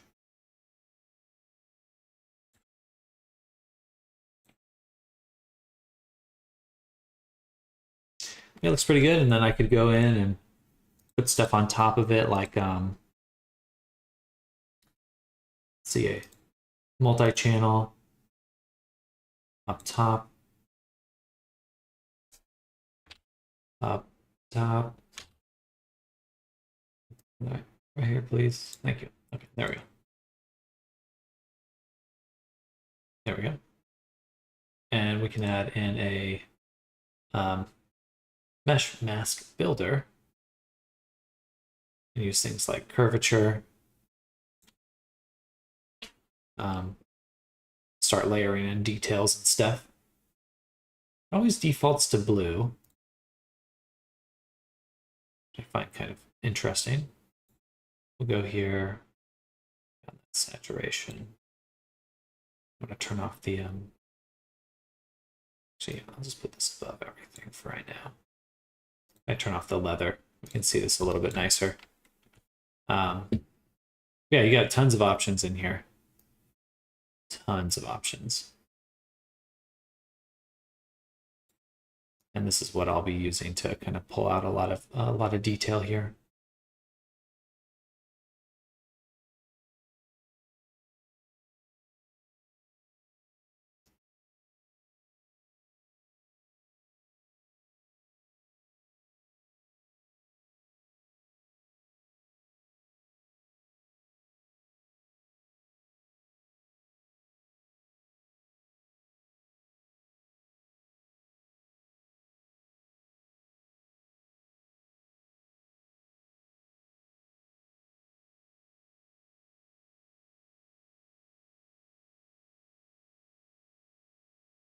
Pretty good though.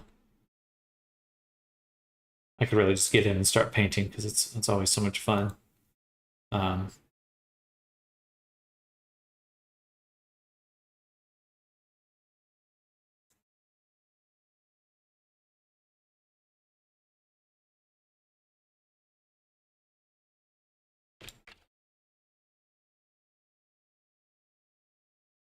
The detail, detail.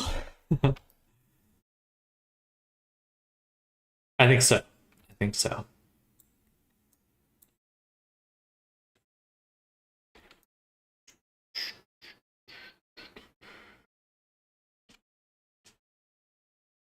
The eye came out quite well. Yeah, I'll probably drop that into the leather collection here. And then do something like, sorry, I'm just goofing around now. We can do channel, layer it. And then on the layer, we'll add a mesh ID, and I'll sample the eyes.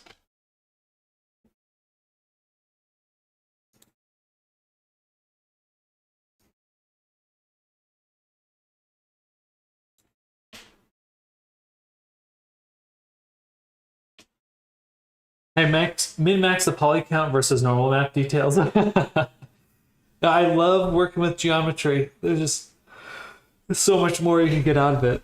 As long as it's safe and works, I'll look into Instamat as well, because I don't want to have to buy a new Substance Painter from Steam every year, 100%. Yeah, I would say if you're a hobbyist, Instamat's already a better option. And even then, you only have to start paying Instamat once you make like over $150,000 a year from Instamat, from your work in Instamat, which that's a lot. So I think most people will be quite fine.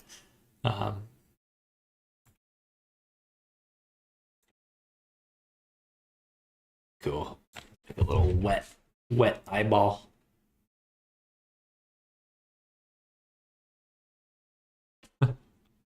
All right. Is 11:58. This is probably a good time for me to go ahead and call it here. Can you make ambient occlusion work with normal decals like in Substance using anchor points? Yeah. If you're able to make anchor points, then you can do a similar workflow. But they have, first of all, you can bake any map. So I have an ambient occlusion map baked. Oh, that one's interesting. Maybe still more to figure out there.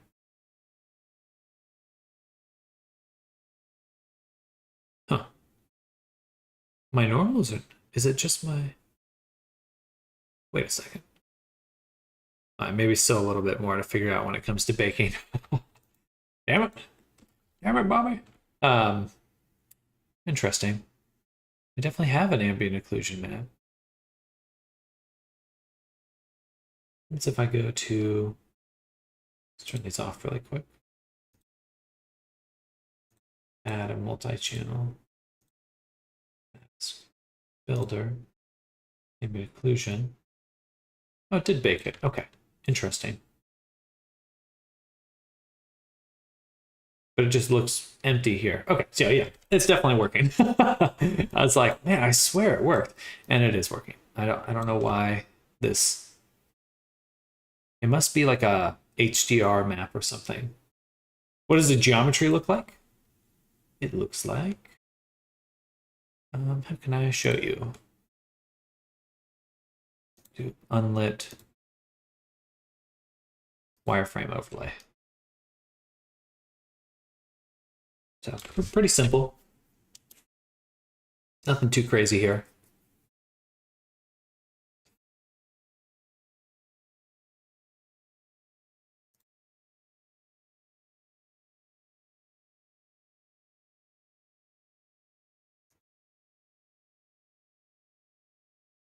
I'm glad that baked because I was just sitting here like, what? It didn't actually work. What the fuck? The fuck? But it did work. Just stressing me out. It's so funny. I do want a bit more channels though. I would like to have ambient occlusion as a channel, and I guess that's it for now. Yeah. Yes, there we go. Look at that. Ooh. Now we got those crunchy. Oh, look at that. That looks so good. Ooh, right in there. Watch when I turn it on and off. Oh. It's pretty subtle, but I like it. Yeah.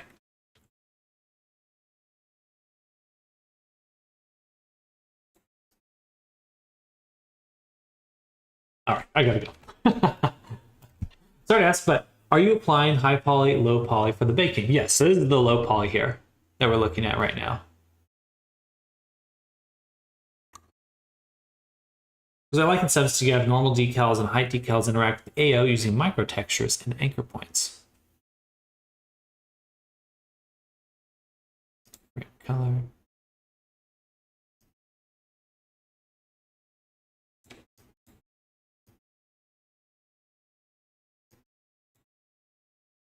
Yeah. Okay, I'm gonna get going. I gotta go get my run in, get some lunch in my belly, and I'll be back very soon. For anyone who's new here, we did a lot of work. Or for anyone's new here, I do break my day up into 2 streams. So we're just ending the first one, and I'll be back for the second one. So way to do that in this program, I feel like you're gonna have to take a look yourself, Popstar. Arisa, see ya, enjoy lunch, absolutely. Have a good lunch, see you later, and thank you all. I'll see you all very soon. Stay safe, have fun, thank you. And yeah, I'll be back very, very soon with a more fun stuff to do. But see you all soon, everyone. Bye, everyone. Bye-bye. Bye. Oh, thank you, Eventide. I appreciate that. Thank you for coming by.